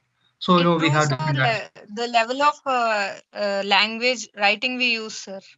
Okay. Sir, intellectual ego can be satisfied, sir. Okay. So we get different answers. Now I'll tell the thing. The one is, of course, what Sir said, that this is correct. What ranking, accreditation and ranking. Why do they consider only Scopus for accreditation and ranking? This comes here, they consider Scopus database is a quality one. Okay, it is a quality one.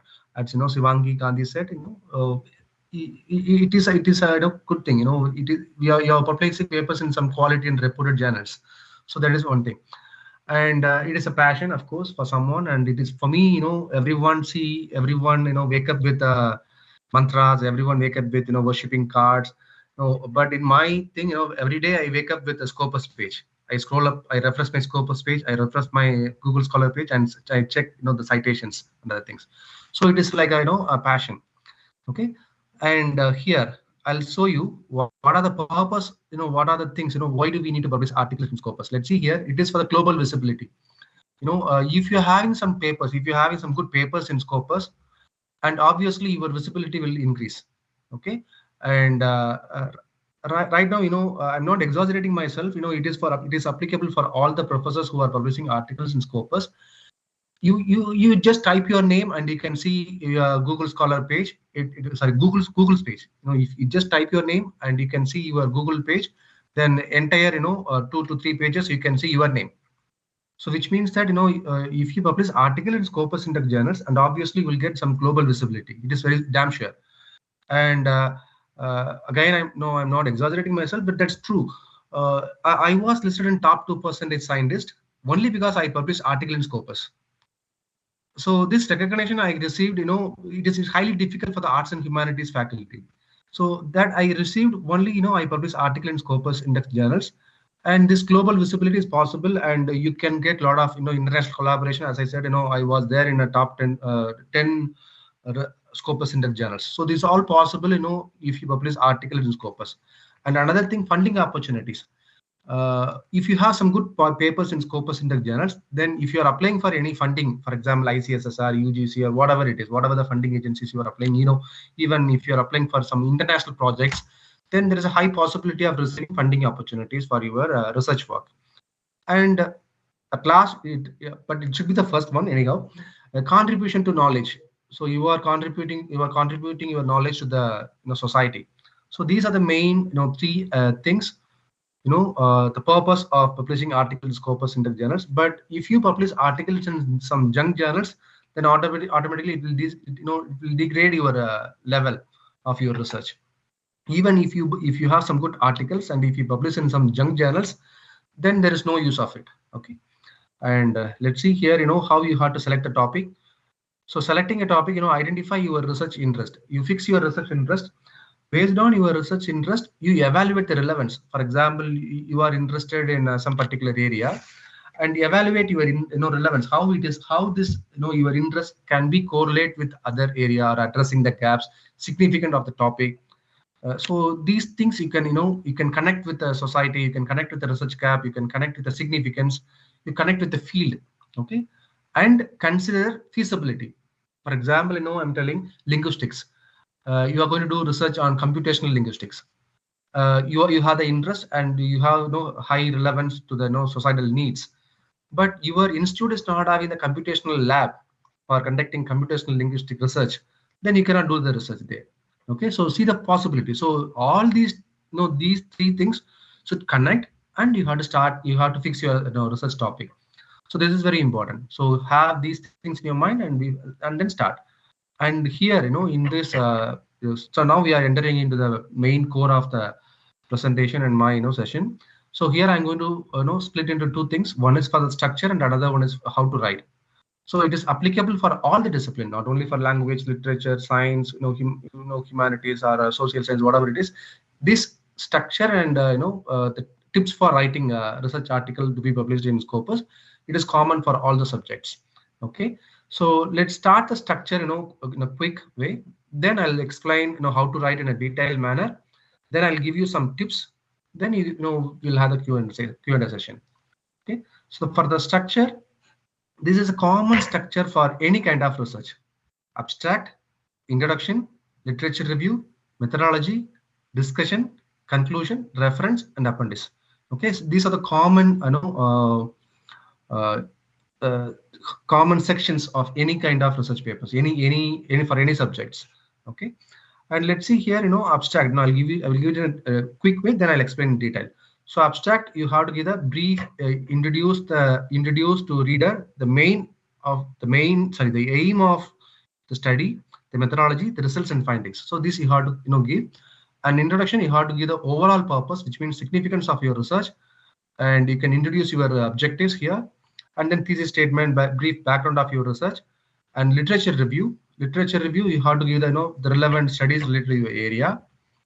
I'll explain everything in detail. This just a structure. And methodology, you have to explain how you are going to execute this research in the methodology section.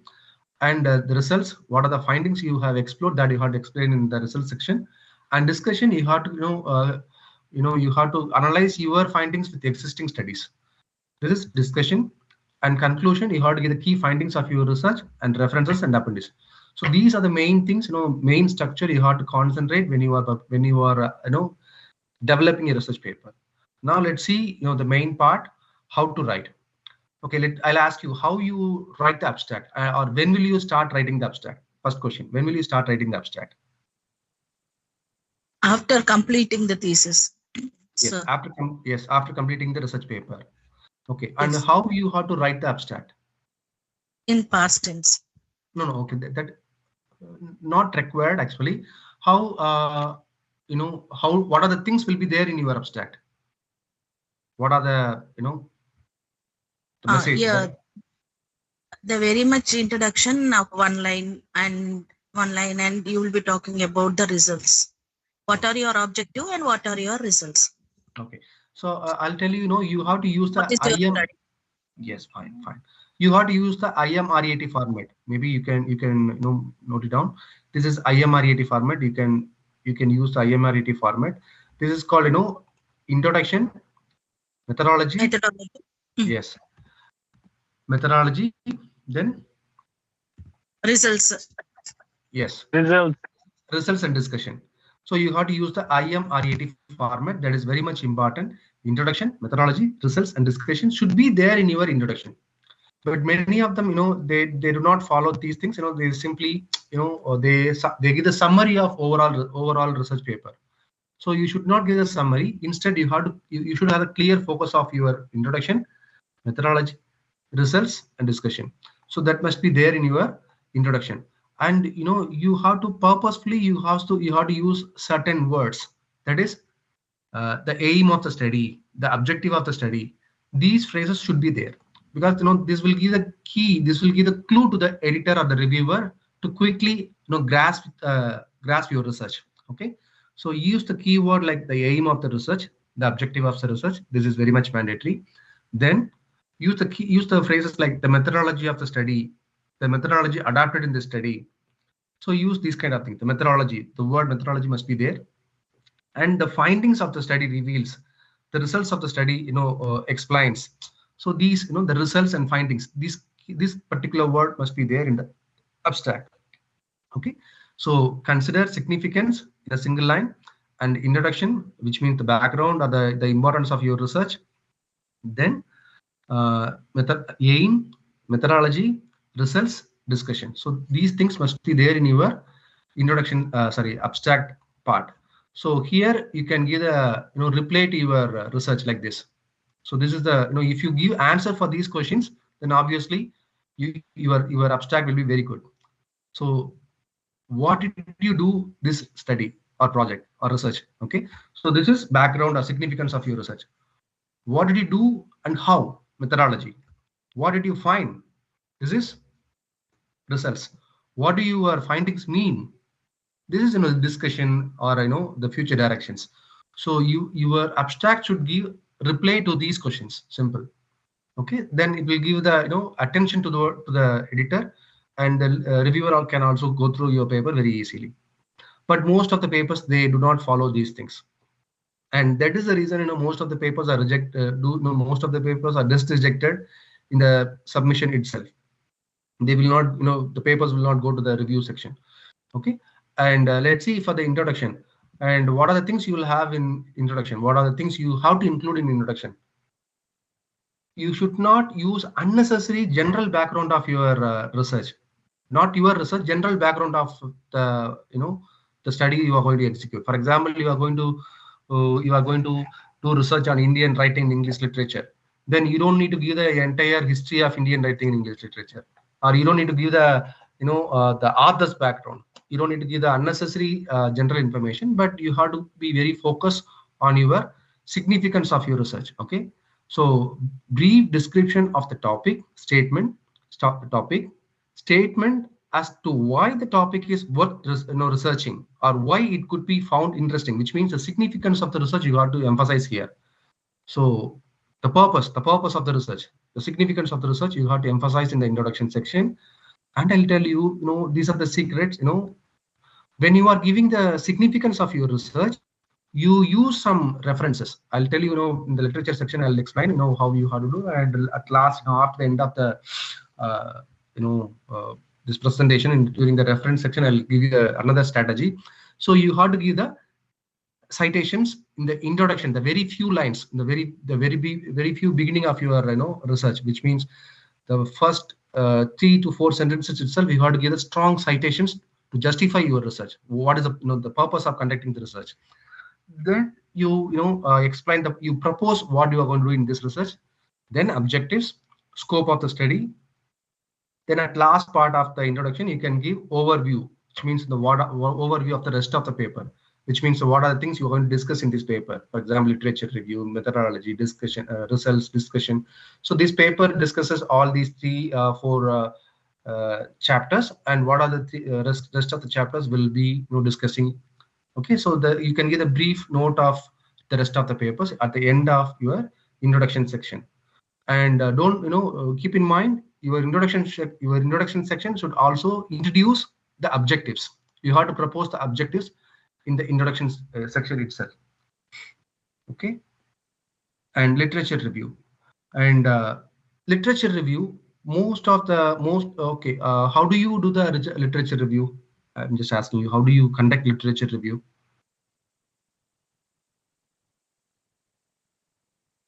It may be thematic. Sorry?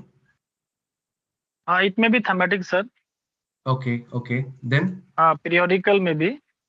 Okay. It may be continent-based, nation-based, region-based. Okay.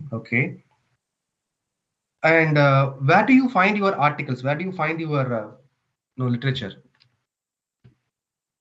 When we read certain articles, sir, it lead to our reference section. We pick up another article from there. This is the way a chain is created, and we keep reading that. Okay, already we discussed about literature review. Okay, that's fine. And where do you get the articles? You have to cite the articles. You have to read the articles only from the reputed journals, which means only from the Scopus or Web of Science, or already we discussed Science Direct. So you have to retry the articles only from there. Don't retry the articles from the junk journals. Don't retry the records from with less sources.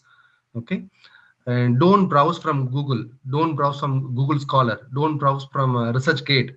Okay, instead you get the articles from Scopus database, Web of Science database, or Science Direct. So there you can find the quality papers or quality work, because it is recognized globally. So we may different, but that is true, because those databases are recognized globally, and that's why ranking and accreditation agencies are considering only from the Scopus or Web of Science databases. Okay, so and obviously this is true. You have to connect your research with the present state of knowledge, and relate how your studies are relevant, and quality work you have to collect, and how will the proposed study contribute to the existing literature. So you have to give you have to fix the research cap. Then you have to tell how your work is going to contribute to the present, how it is going to fill the gap. So this you have to mention here. Okay, and this is the filtering method. Already we discussed in the previous session, maybe the first session for the literature review. To define the scope, filtering the process, and synthesize the information. So first you identify the relevant databases source for comprehensive literature search. As I said, you can use Scopus, Web of Science, Science Direct. Then you find the sources. You can use some filtering process. You have to use the recent article. That is very much important. Last 10 years of research articles is very much needed.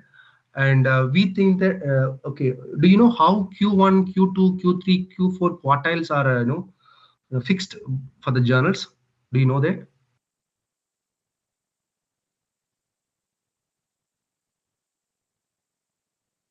Do you know how Q1, Q2, Q3, Q4? Yes, sir. Yes, sir. Top 25% is Q1, sir. How it comes to top 25%? According to the citations. Yes, according to the citations. So where they get the citations? They get the citations from Scopus. Okay, so the journals are running behind the citations, and we are running behind the papers in Scopus, and obviously for the citations, and journals also running behind the citations. The journals are receiving. Okay, so in that case, if you publish articles in some Scopus journals and if you articles from young journals, then they will not consider your paper. So if you want to, if your work has to be successful one in Scopus, then you have to cite the articles from Scopus, and you have to, for example, you are going to publish article in Q3 journals. Okay, but you are citing the articles from the Q1 journals.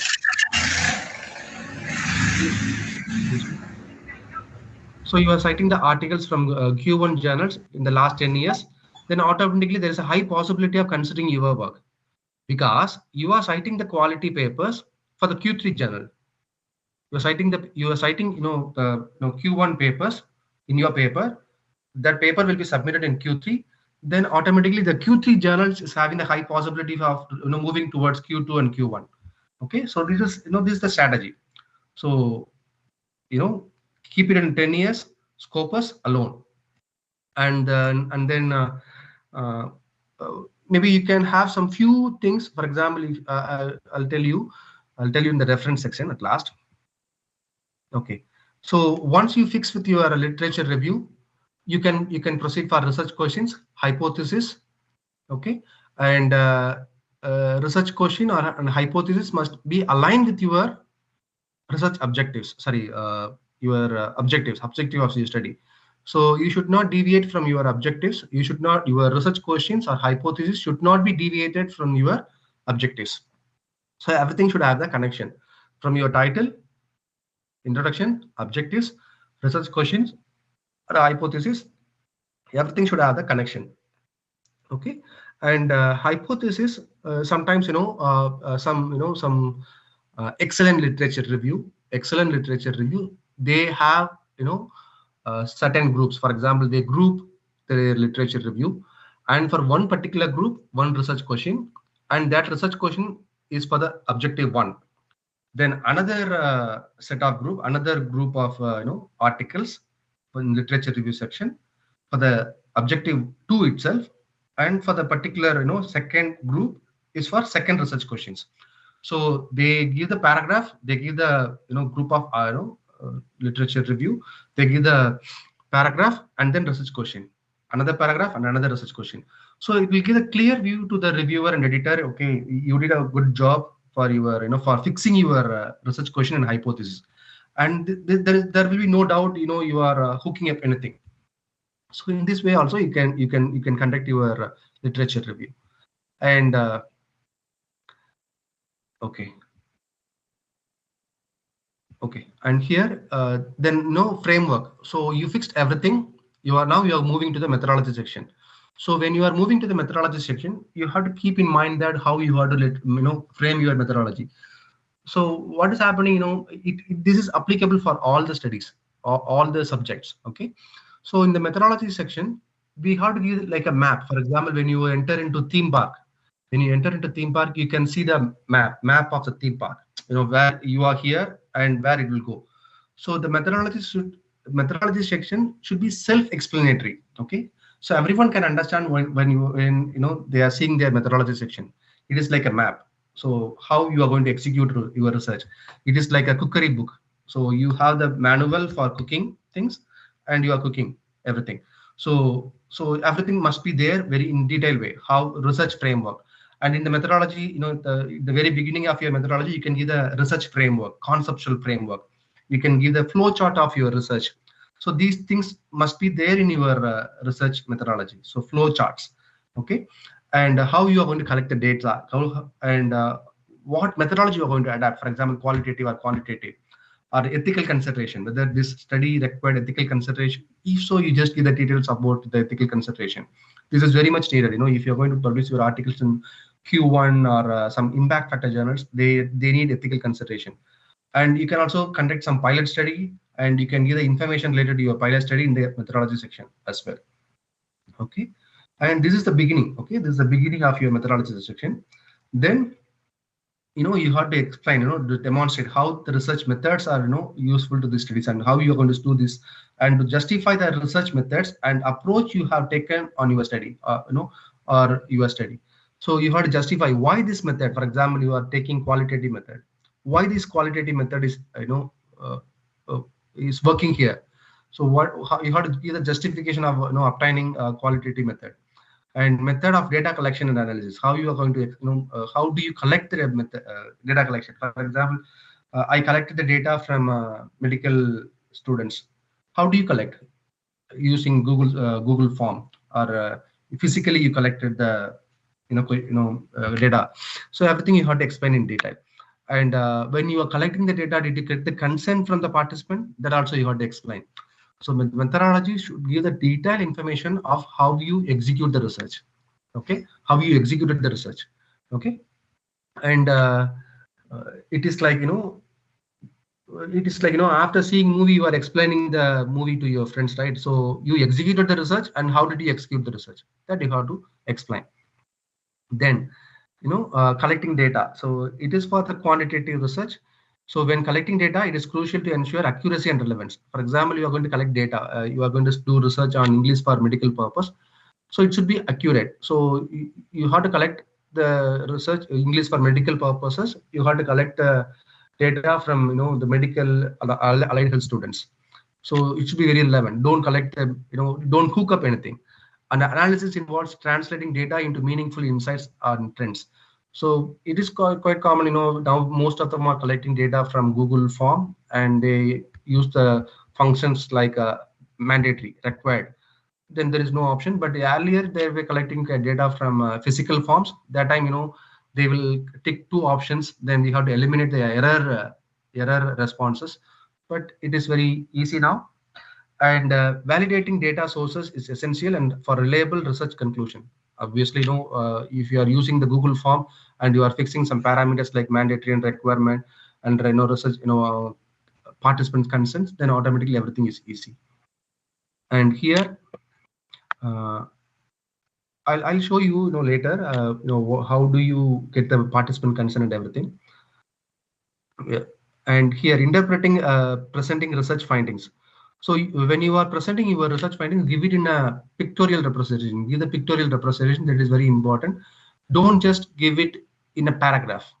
If you give it in a paragraph, then it will be boredom to the reviewer and editor. Instead, you give it in a pictures. You can represent your results through pictures. Then it will be very interesting to the readers. It will be very interesting to the editors.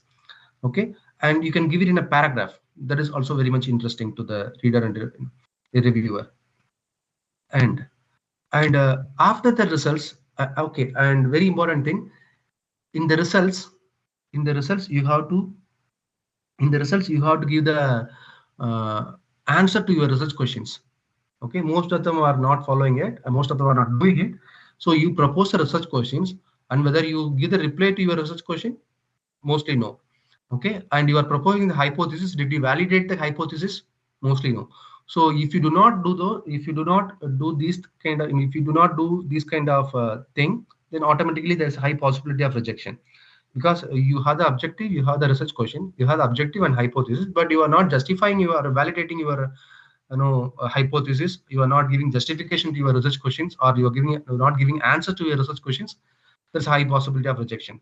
So in the results, at the end of your results, you have to give the reply to your research questions and hypothesis. Then automatically most of them are coming to the implications and conclusion, but many of them are ignoring discussion. What should be there in discussion section? Any idea, any guess? So after the results, discussion. So what should be there in the discussion section? Any so guess? we try to discuss the previous work which we mentioned in the literature review. We try to have a comparison. We try to say how unique the similarities and differences and what we achieved. Yes, exactly, correct. So in your discussion section, but in most of the cases, many of the researchers, they are just discussing about their results. So that should be avoided, but it can be there, not a problem. But in addition to the discussion of your results, you have to compare and you have to integrate your research findings with existing findings. Okay, that is mandatory. This is correct. And for the integration, you can find the articles from your literature review. What Praveen Raj sir said is exactly correct. And here you can see here, purpose of discussion section. So here, integration of findings. Actually, this must be, contribution of knowledge. This is the first thing. Discussing how the study adds to the existing body of knowledge in the field. Then integration of findings. So how do you integrate your study findings with the existing study? And here you have to give the citation. You have to add the citations. And critical analysis. Evaluating and discussing the significance of results in the context of existing research. So this you have to propose. Okay, so this is very much important, and but most of the studies, they do not follow these things, and this is very important thing. And implication and significance of the research. So after the discussion, you have to give the implication, whether it may be practical implication or societal implication or research implication. Okay, so whatever may be a theoretical implication, so you have to propose some implications. That is very much important, and it should have the real world impact, contribution to knowledge, and future possibilities. As I said earlier, practical implication or research implication, it will lead to the future possibilities. So whatever may be the case, you have to keep the research implication. Sometimes you can also have a separate section for implication as well. If your implication is very strong and you are recommending something to the society or policymakers, and through your research you are exhibiting a lot of things, and there is high possibility for future research, then you can have it in a separate chapter, separate section for implication alone. That is appreciated. Then next, conclusion. So what you will have in conclusion section, because most of the conclusion, as an editor, I won't read entire article. Mostly I see abstract, methodology, discussion, and conclusion. Okay, I won't give that much preference for literature review. I see abstract, then I go to methodology. I go to methodology, then I'll see the discussion and conclusion. So these areas very much needed. And what you will have in your conclusion section. What should be there in conclusion section. And these sections are not satisfied, most of the article will be just rejected. And you have any idea what should be there in conclusion?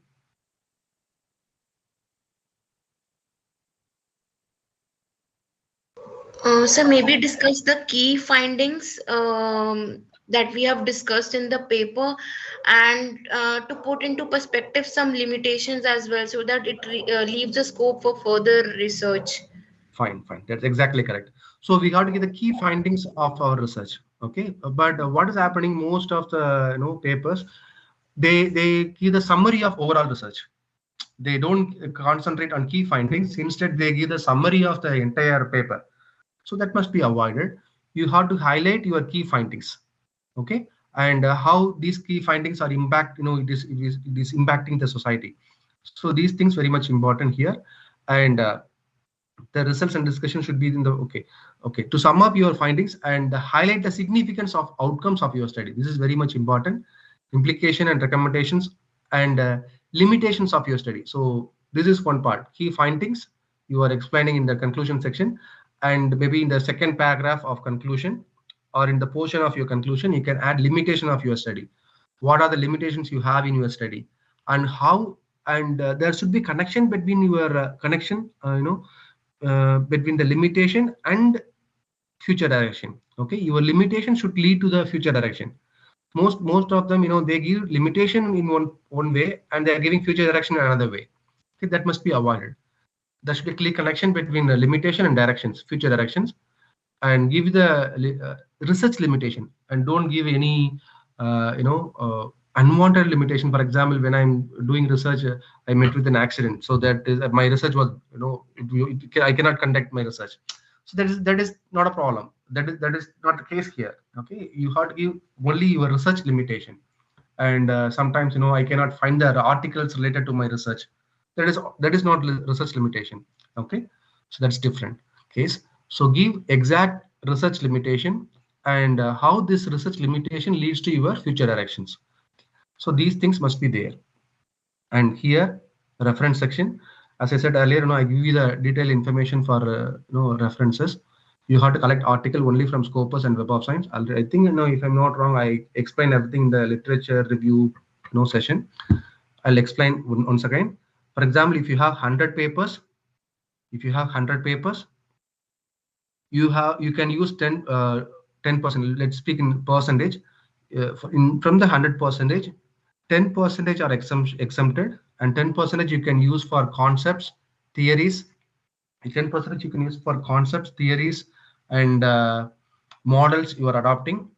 And for the rest of the 90% should be from Scopus. And from the 90%, you have to use 50 to 60% in the literature review alone. In the literature review alone, you have to use 50 to 60% in the literature review section alone. Okay, and all the articles from last 10 years. Okay, you are using to 50 to 60% in literature review, and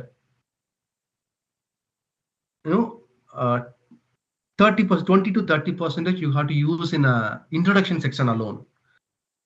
20 to 30% you have to use in introduction section alone, and in that introduction section or the literature review club together, you have to use the 20 to 30% per introduction. Okay, and for the discussion section, in addition to the literature review part, you already reviewed some article in literature review. In addition to that, you can use 10% in discussion. You have to newly introduce some 10 new papers in discussion. Okay, so altogether we can get 90% of articles. Okay, so 50 to 60 for literature review, 20 to 30 for introduction, and 10% in addition to literature review part, literature review citations, you have to add in the discussion section.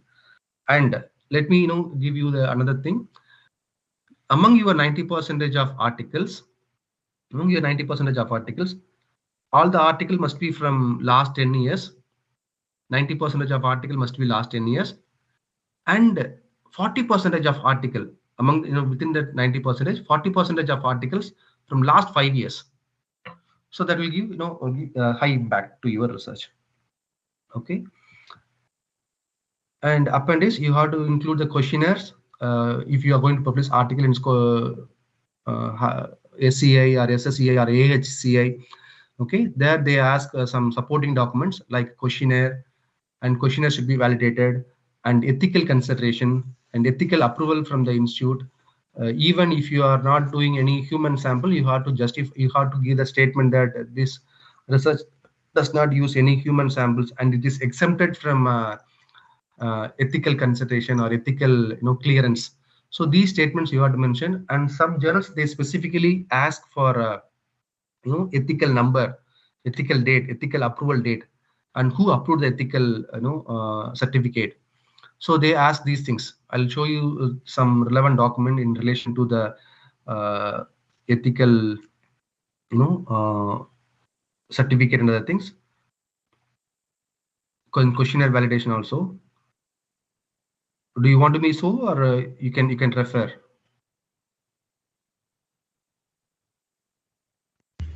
Please show, sir. Yes, I'll show that. 1 minute. So this is for my research. I used this from recent study in collaboration with my research team. 1 minute.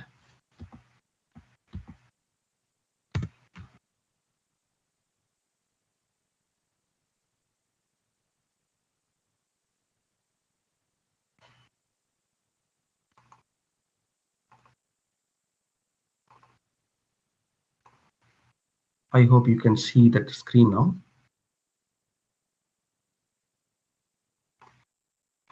So this is for. Can you see the? Can you see this? No, sir. No, sir. 1 minute. No, sir. It is not visible. Yes. Can you see this now?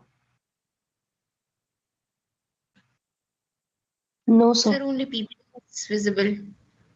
Oh. PPT of appendices is visible, sir. 1 minute, sir. I'm showing.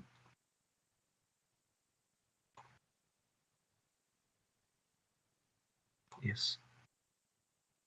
Can you see this now, sir? No, sir. No, sir. No. Why? Okay, PPT is visible. Okay, I'll show the entire screen now. Can you see the entire screen now? No, sir. It's PPT, sir. PPT. Yeah, PPT is visible, sir. Now anything is visible? Yes, sir. The screen with appendices. Oh my God.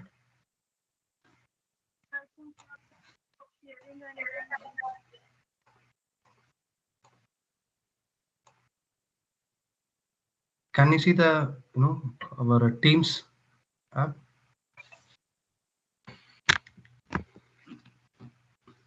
Anything is visible now? Sorry. The same No, slide, sir. sir. No. The Slide same is visible. slide appendices. Why? Stop Are any sharing. issue, sir? I think I cannot share the particular screen. The same PPT is visible now, ma'am. Ah, yes, sir. Yes, sir.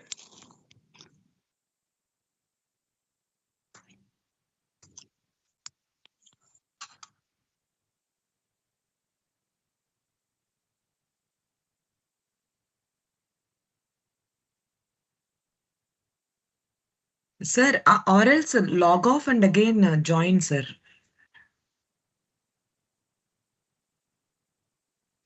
Stop sharing and then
Sir, Dr. Hari?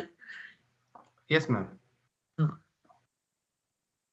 Okay, sir. I'm sharing the entire screen. Yes, sir. Yes. Can you see the entire screen now, ma'am? Entire screen. Ah, yes, sir. I mean, it's under process, sir. Yeah, now it's open. Yes, your face is also visible, sir. Yes. So this is the IRP statement. This is, IRP means, institutional review committee or review board. Okay. So this is how the statement must be there. So even visible, sir. Yes. So this is how the statement must be there, and it must be approved by your research coordinator or research cell in charge or your research chairman. So here it was approved by the chairman of doctoral research committee. Okay. So here it should be mentioned very clearly. All data will be stored securely, a password protected thing, and IRP can. Okay. So this study ensures voluntary participation, informed consent, confidentiality, and the right of participant to withdraw at any stage. So these things, it must be mentioned very clearly there. And this number is very important, and this date is very important, and this is issued on particular date, and the research should be conducted after this issuing date. Okay, sometimes out of curiosity we get the certificate after conducting research and we forget to mention the date correctly. Okay, so this is very much important when you are going to publish your article in impact factor journals. They ask these things, and I'll show you another thing. This is for participant consent. You are circulating an article through Google form, then you have to get the participant consent. So after clicking, after acknowledging this, the the participant has to enter into the survey. So this participant consent is also very much needed. And you mentioned that you are collecting data for some particular duration, and when you are taking the Google form, then automatically the date will come. Okay, so this also you have to concentrate very carefully. So you are mentioning one particular data collection period, but you are giving wrong date here, then automatically there is a high possibility of rejection. Okay, so this is for participant consent, and this is for IRP, the ethical report, ethical committee approval report. Clear, sir? Any doubt, sir? Yes, Can I move? Yes. Clear, sir. Okay. And questionnaire also you can have it. Questionnaire also you can have. questionnaire validation also you can attach. Okay, and after that, don't use any free AI detection apps.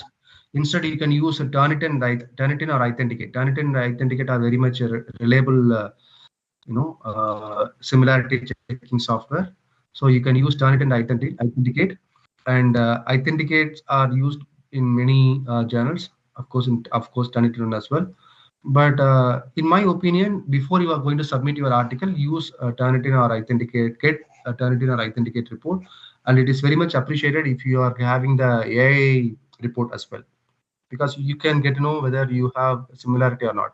And most of the journals they expect below 15%, and some of the journals are accepting the papers for submission. Even if it has 20. So, but more than 20, it is not recommended for submission. You have to revise the paper, and don't use any free plagiarism or free similarity checking softwares, because when you upload your document, and there is a high possibility of stealing your work. And recently, ChatGPT it gave Ghibli images. So we all uploaded our images, and it will give Ghibli image. But do you know that we upload our photos? Privacy concern. So we should not upload our photo anywhere. Even uploading the content in social media is also dangerous sometimes. And sometimes it is like you are uploading your content, unpublished content, in free software, and automatically they will steal your work, and there's a high possibility of publishing or reproducing your work in somewhere. It is like you are enjoying your holiday in Manali, you are posting it in Instagram or Facebook, then there is a high possibility of stealing your product, your belongings at your home. Okay, so it is like, so don't post anything in free platforms.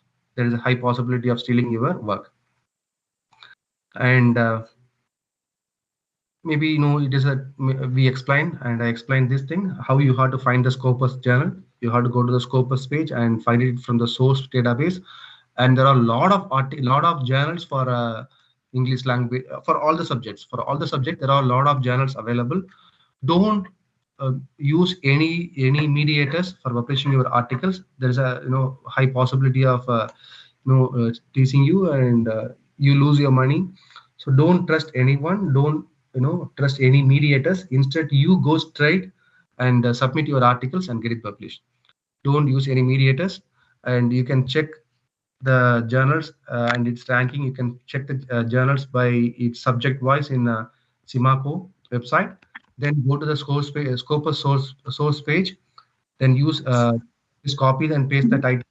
Then you can get journals, whether it is active or not. Even if you have some doubt whether the journal is active or not, then you get the Scopus support response. You can submit to the Scopus support team, and the Scopus support team will respond to you in 48 hours. So you can get to know that whether the journal is active or not. That is very simple. And you don't think that if you pay money to be published, it is not like that. Even Scopus journals. Okay. Then this one, for me it will think, but for you it will be you have to. The journals with the high APC, they will publish papers easily. You may think it is wrong. Even if you are ready to pay money, the journals will not accept your papers if it is not quality enough. For example, elsewhere journals, if you go to elsewhere high impact factor journals, they have the APC of $3,500 US. It is highly impossible for Indian researchers to pay that much money. But you think that if you pay $3,500, they will publish, but they won't. The journals with the 10 impact factors, you are going with your the money and you're going to publish paper, they won't publish. And sometimes some journals in elsewhere and Sage or Springer, they have hybrid mode. Hybrid in the case, if you want to publish your article in open access, you have to pay money. If you are going to publish your article in closed access, you don't need to pay money. So publishing article in closed access is also highly difficult one. Of course, in open access as well. But if you publish articles in open access and closed access in those high impact for the journals, that will give you the global visibility. And next one is, tips for effective communication with editors and reviewers. We are reviewing your articles, we are editing your articles without any monetary benefit. Okay, so we did a lot of work. It is my passion, as I said. Like me, there are many reviewers, many editors. They have their passion to review and edit many articles, and they have the passion to publish some quality articles without expecting any monetary benefit. And we are working to improve the quality of your paper, and we are giving a lot of comments. We give the detailed comment for 5 to 6 sentences, but simply you are replying or giving response to us, completed, done, carried out. Then these a single word replies will it will not attract the editors, it will not attract the reviewers. So when you are giving reply, you just have some positive tone, and you consider that as the comments as a constructive criticism. Okay, that is very important. And give some thank note to the editor and reviewer, and you appreciate their work to improve you appreciate their contribution to improve the quality of your work. Okay, and then you give the response to the comments. Okay, so don't just give one word reply. Why do you use give the justification for applying using this hypothesis? Then you don't give a justification given. This is no purpose of asking response. You have to give the detailed response in a positive tone, and use clear and writing. And many of them are thinking if you are using hi-fi language, then automatically the paper will be published. No, it is not like that. We consider only the quality of your research, not the language you are using. Language you can use it in some other forum, but if you're coming for the research purpose, you have to concentrate on your core research, not the language you are using. And use most of the editors even prefer clear understanding, very very short and simple language with clear research perspective. That is very important. And use clear and concise writing. Clarity is the key. And eliminate redundancy, repetition. Eliminate the repetition, and precise language. Use to the point. Okay, don't give unwanted or things in your paper. Don't use unwanted things in your paper. And proper formatting and structure. Use the consistency in formatting, logical flow, and section headings. As I said earlier, those 6 headings are very important. And if you want to use subsections, you can use. And the logical flow is also very important. There should be connection from the title to the end. Okay. And here, proper citation. We discuss a lot for proper citations. And sometimes you use in citation, you use in index citation, which means main text, but you forget to use in reference. The same way you use it in reference, you forget to use in citation. That must be avoided. For that case, you can use Mendeley. Already we discussed. Mendeley is a reliable source of citing your works. And thorough research, citation quality, regarding the citation quality we discussed.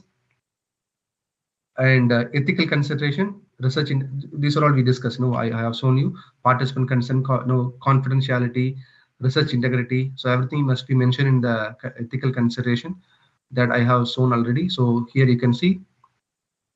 Can you see this? The PDF. Ethical consideration is mentioning everything. The study ensures voluntary participation, informed consent, confidentiality, and the right of participants to withdraw at any stage. So this, a clear picture you have to give. And addressing feedback and revisions. So how you are addressing the feedback, comments, and revising strategies. How you are revising. For example, you may use track change, or you may highlight something for your revising. And don't ignore any comments. Sometimes there are 12 comments, and you are responding for all 11 comments, and you are ignoring one comment. You may think that the editor will not consider, or the reviewer will not consider, because the purpose of the reviewer and editor, they have to review what you have executed and how you respond to their comments. Even one ignorance will cause you to rejection of the paper. So work hard to revise the paper very clear way and give response to all your things. Okay. And I'm going to conclude the session now. And the magic you are looking for is in the work you are avoiding. So we are avoiding many things, and there is a magic there. And if we start work hard and for the publication in terms of Scopus, then you can see the magic, you can see the miracle. And this is for Q&A session now. If you have any questions and questions or feedback, anything you can share. Sir, I would like to see slide number 19 one more time, sir. 19. Yes. So that is initial idea and problem statement.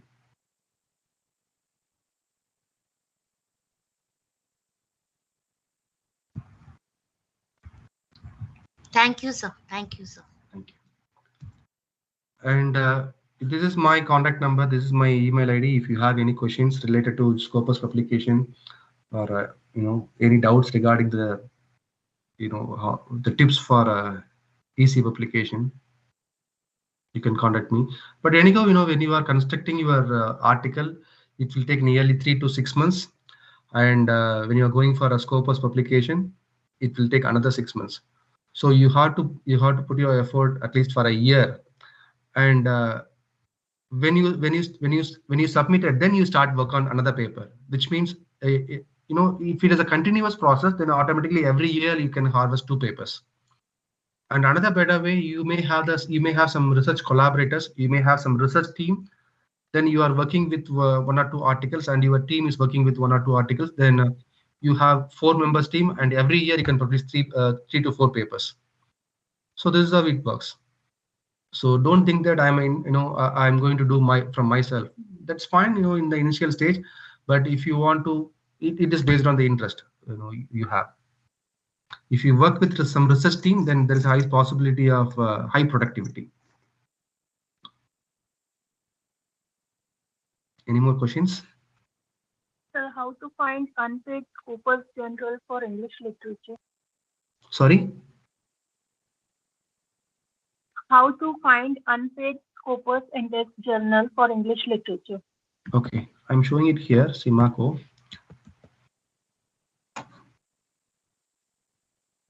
So, can you see the screen? Simaco ranking. Can you see this now? Yes. Yes. Yes. Here you can go this place directly, and this is based on the jury. And if it is a closed access, for example, this is open access. This is a symbol for open access. Can you see this? Number 2.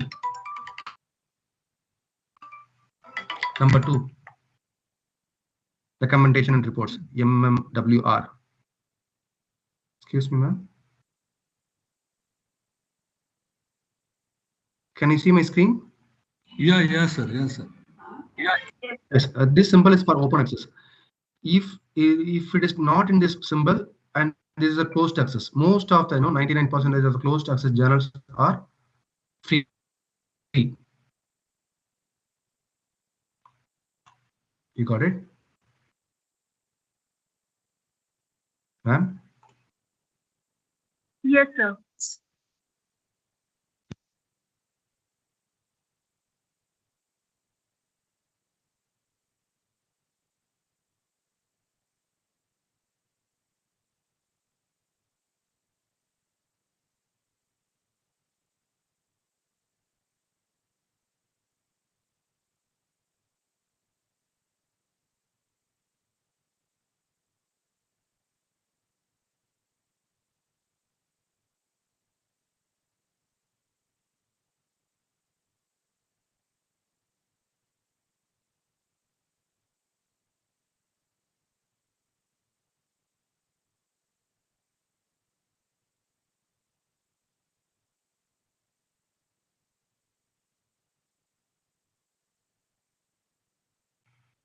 Hello.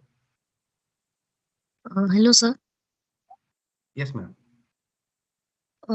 I wanted to get papers on film analysis, and I searched on the Scopus database. I did not find any paper related to that. There are many papers, ma'am. Why you are telling like that? You can find it in Science Direct. I wanted to search on Disney Princess. Yeah, that is what I'm telling. Most of them, they are limiting their literature review only by your author, only by your select text, or only by select particular area. Instead, you use some theories or models on how those models are used in film studies. Okay, you broaden your literature review, then make it narrow. Already we discussed in the So literature could you review. guide? Yeah, could you give some guidance for this Disney movies if I want to write on it? You can find it in Science Direct. There are a lot of articles related to that. Even for many different subjects, almost papers are there. Almost all the disciplines, the papers are there. But we have to, if you cannot find, you have to change your strategy for identifying the articles. Okay, sir. Thank you.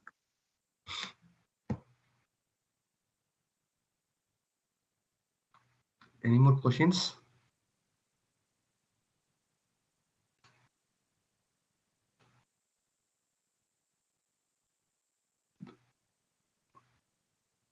Sir, good evening, sir. Yes, good evening, sir. A wonderful session, sir. Practical advice. Just your quick pointers or advice suggestions.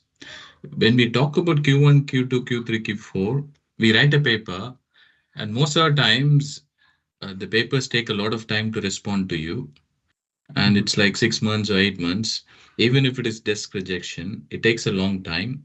Yes. And then, like, when your paper gets rejected in 2 or 3 journals, so what's the strategy you have?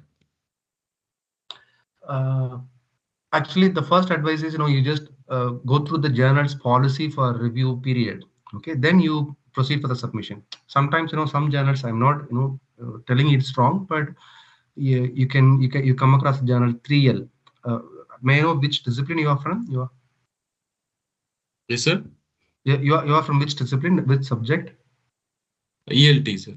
Okay, so if you see the journal name 3L, language linguistic literature, they keep the paper for 3 months, and after 3 months they will reject the paper. So, but they mention everything clearly in their journal's policy. So you go through their review time, then you submit the paper to the journals. That is one thing. And most of the time the papers are rejected. I recently posted it in my 1 minute. I'm sharing it here. This will be very interesting update. 1 minute. So the reason for rejections. So I'm working in a elsewhere journal, already told you. Sorry, Springer journal. It is a impact factor 1. It is related to humanities and social science. So this is our last 2025 data. I'm sharing it in the chat box. Where is the chat box? Chat box.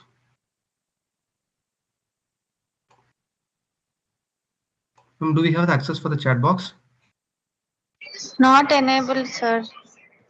That some people have, that they can use it, and others can't. Okay, I'll post in the resource persons group, ma'am. Can you share it in the? Yes, sir. We'll do that one, sir. Yes, I'm sharing it in the resource persons. 1 minute. Group. Can you share it now, ma'am? This is maybe an interesting one for the participants.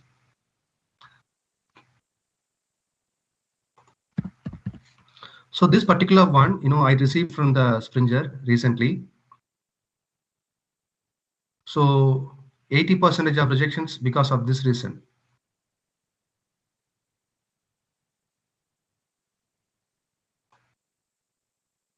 And we mostly, I can also post this thing.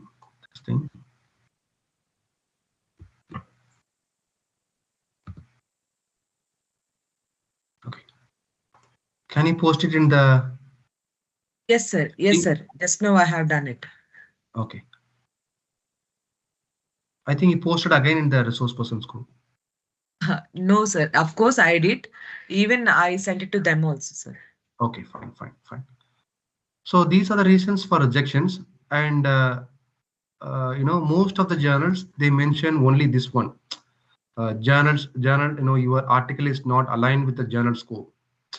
But this is to escape from the unnecessary discussion.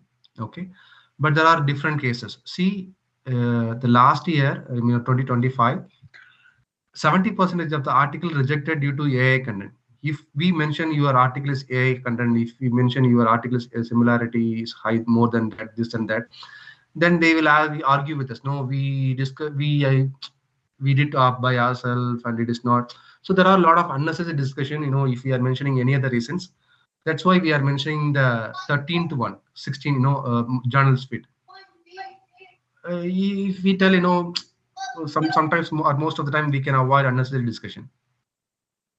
And in that case, you may consider which portion is very lacking in your paper. So for your question, if there are multiple rejection, then something is lagging in your paper. You consider all these 13 elements, then you rectify your mistake. Praveen Raj, sir. Thank you, sir. Thank you, sir.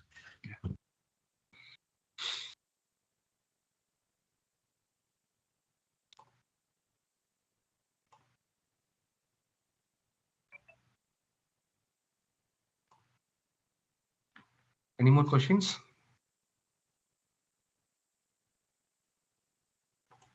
So we have a lot of questions in mind.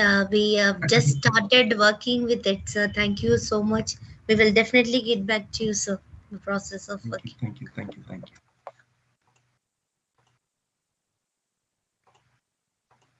Shall we wind up the session? Yes, I am over, ma'am. If anyone is having any doubt, I am happy to help them.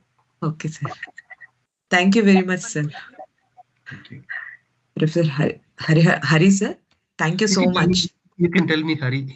Hari, sir. Not a problem. No. Yeah, that's better, sir. But it's a very good name also, sir. Hari Harasudan, right? Yes. Sometimes it is hard to pronounce. Yeah. It is really an enriching session, sir. Absolutely. Thank you so much, sir. Thank you. Thank you, sir. Thank you. Sir, Thank you, sir. Thank you. On behalf of the participants, I would like to conclude it, sir. Thank you very much, Professor Hari, for an inspiring and highly on writing quality research papers for Scopus Index journals. You began by explaining the true value of publishing in standard journals, not just for academic recognition, but also for securing fund, earning credibility, nurturing passion, and meaningfully and contributing to society. Your personal reflection on how you draw daily inspiration by revisiting and flipping through your own Scopus publication was truly motivating for every researcher in the room. Your step-by-step guidance on structuring a research article brought tremendous clarity to scholars. How to justify the chosen methodology, how to execute it with precision, and how to validate data and establish its relevance, and all this. Your advice to interpret results in pictorial or graphical forms, answer research questions systematically, and integrate our findings with existing scholarship provided a clear blueprint for producing strong and impactful manuscripts.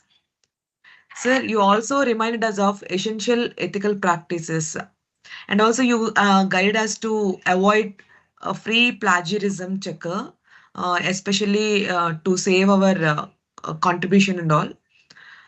Even for limiting the privacy risks and all. And also you ask us to never rely on agencies or mediators to submit papers on our behalf. Thank you very much, sir, for sharing not just techniques, but your passion, sincerity, and research wisdom. Your session has given us both direction and inspiration to publish responsibly and confidently in standard journals.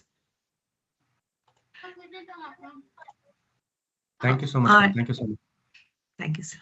Sir, good evening, sir. Good evening, yes, sir. I would take as a privilege to express once again, thank you. I, on behalf of the IITWW team, express my profound thanks to you, sir, for accepting our invitation and providing your valuable time. Your inputs have enriched our understanding. I also thank you for the interaction with the participants and clarifying their doubts very clearly and made the session very useful for all of us. After attending your sessions, we developed our confidence level and we learned never say we can't do it. Say we have to, we have not yet done it. So, okay, sir. Thank you once again.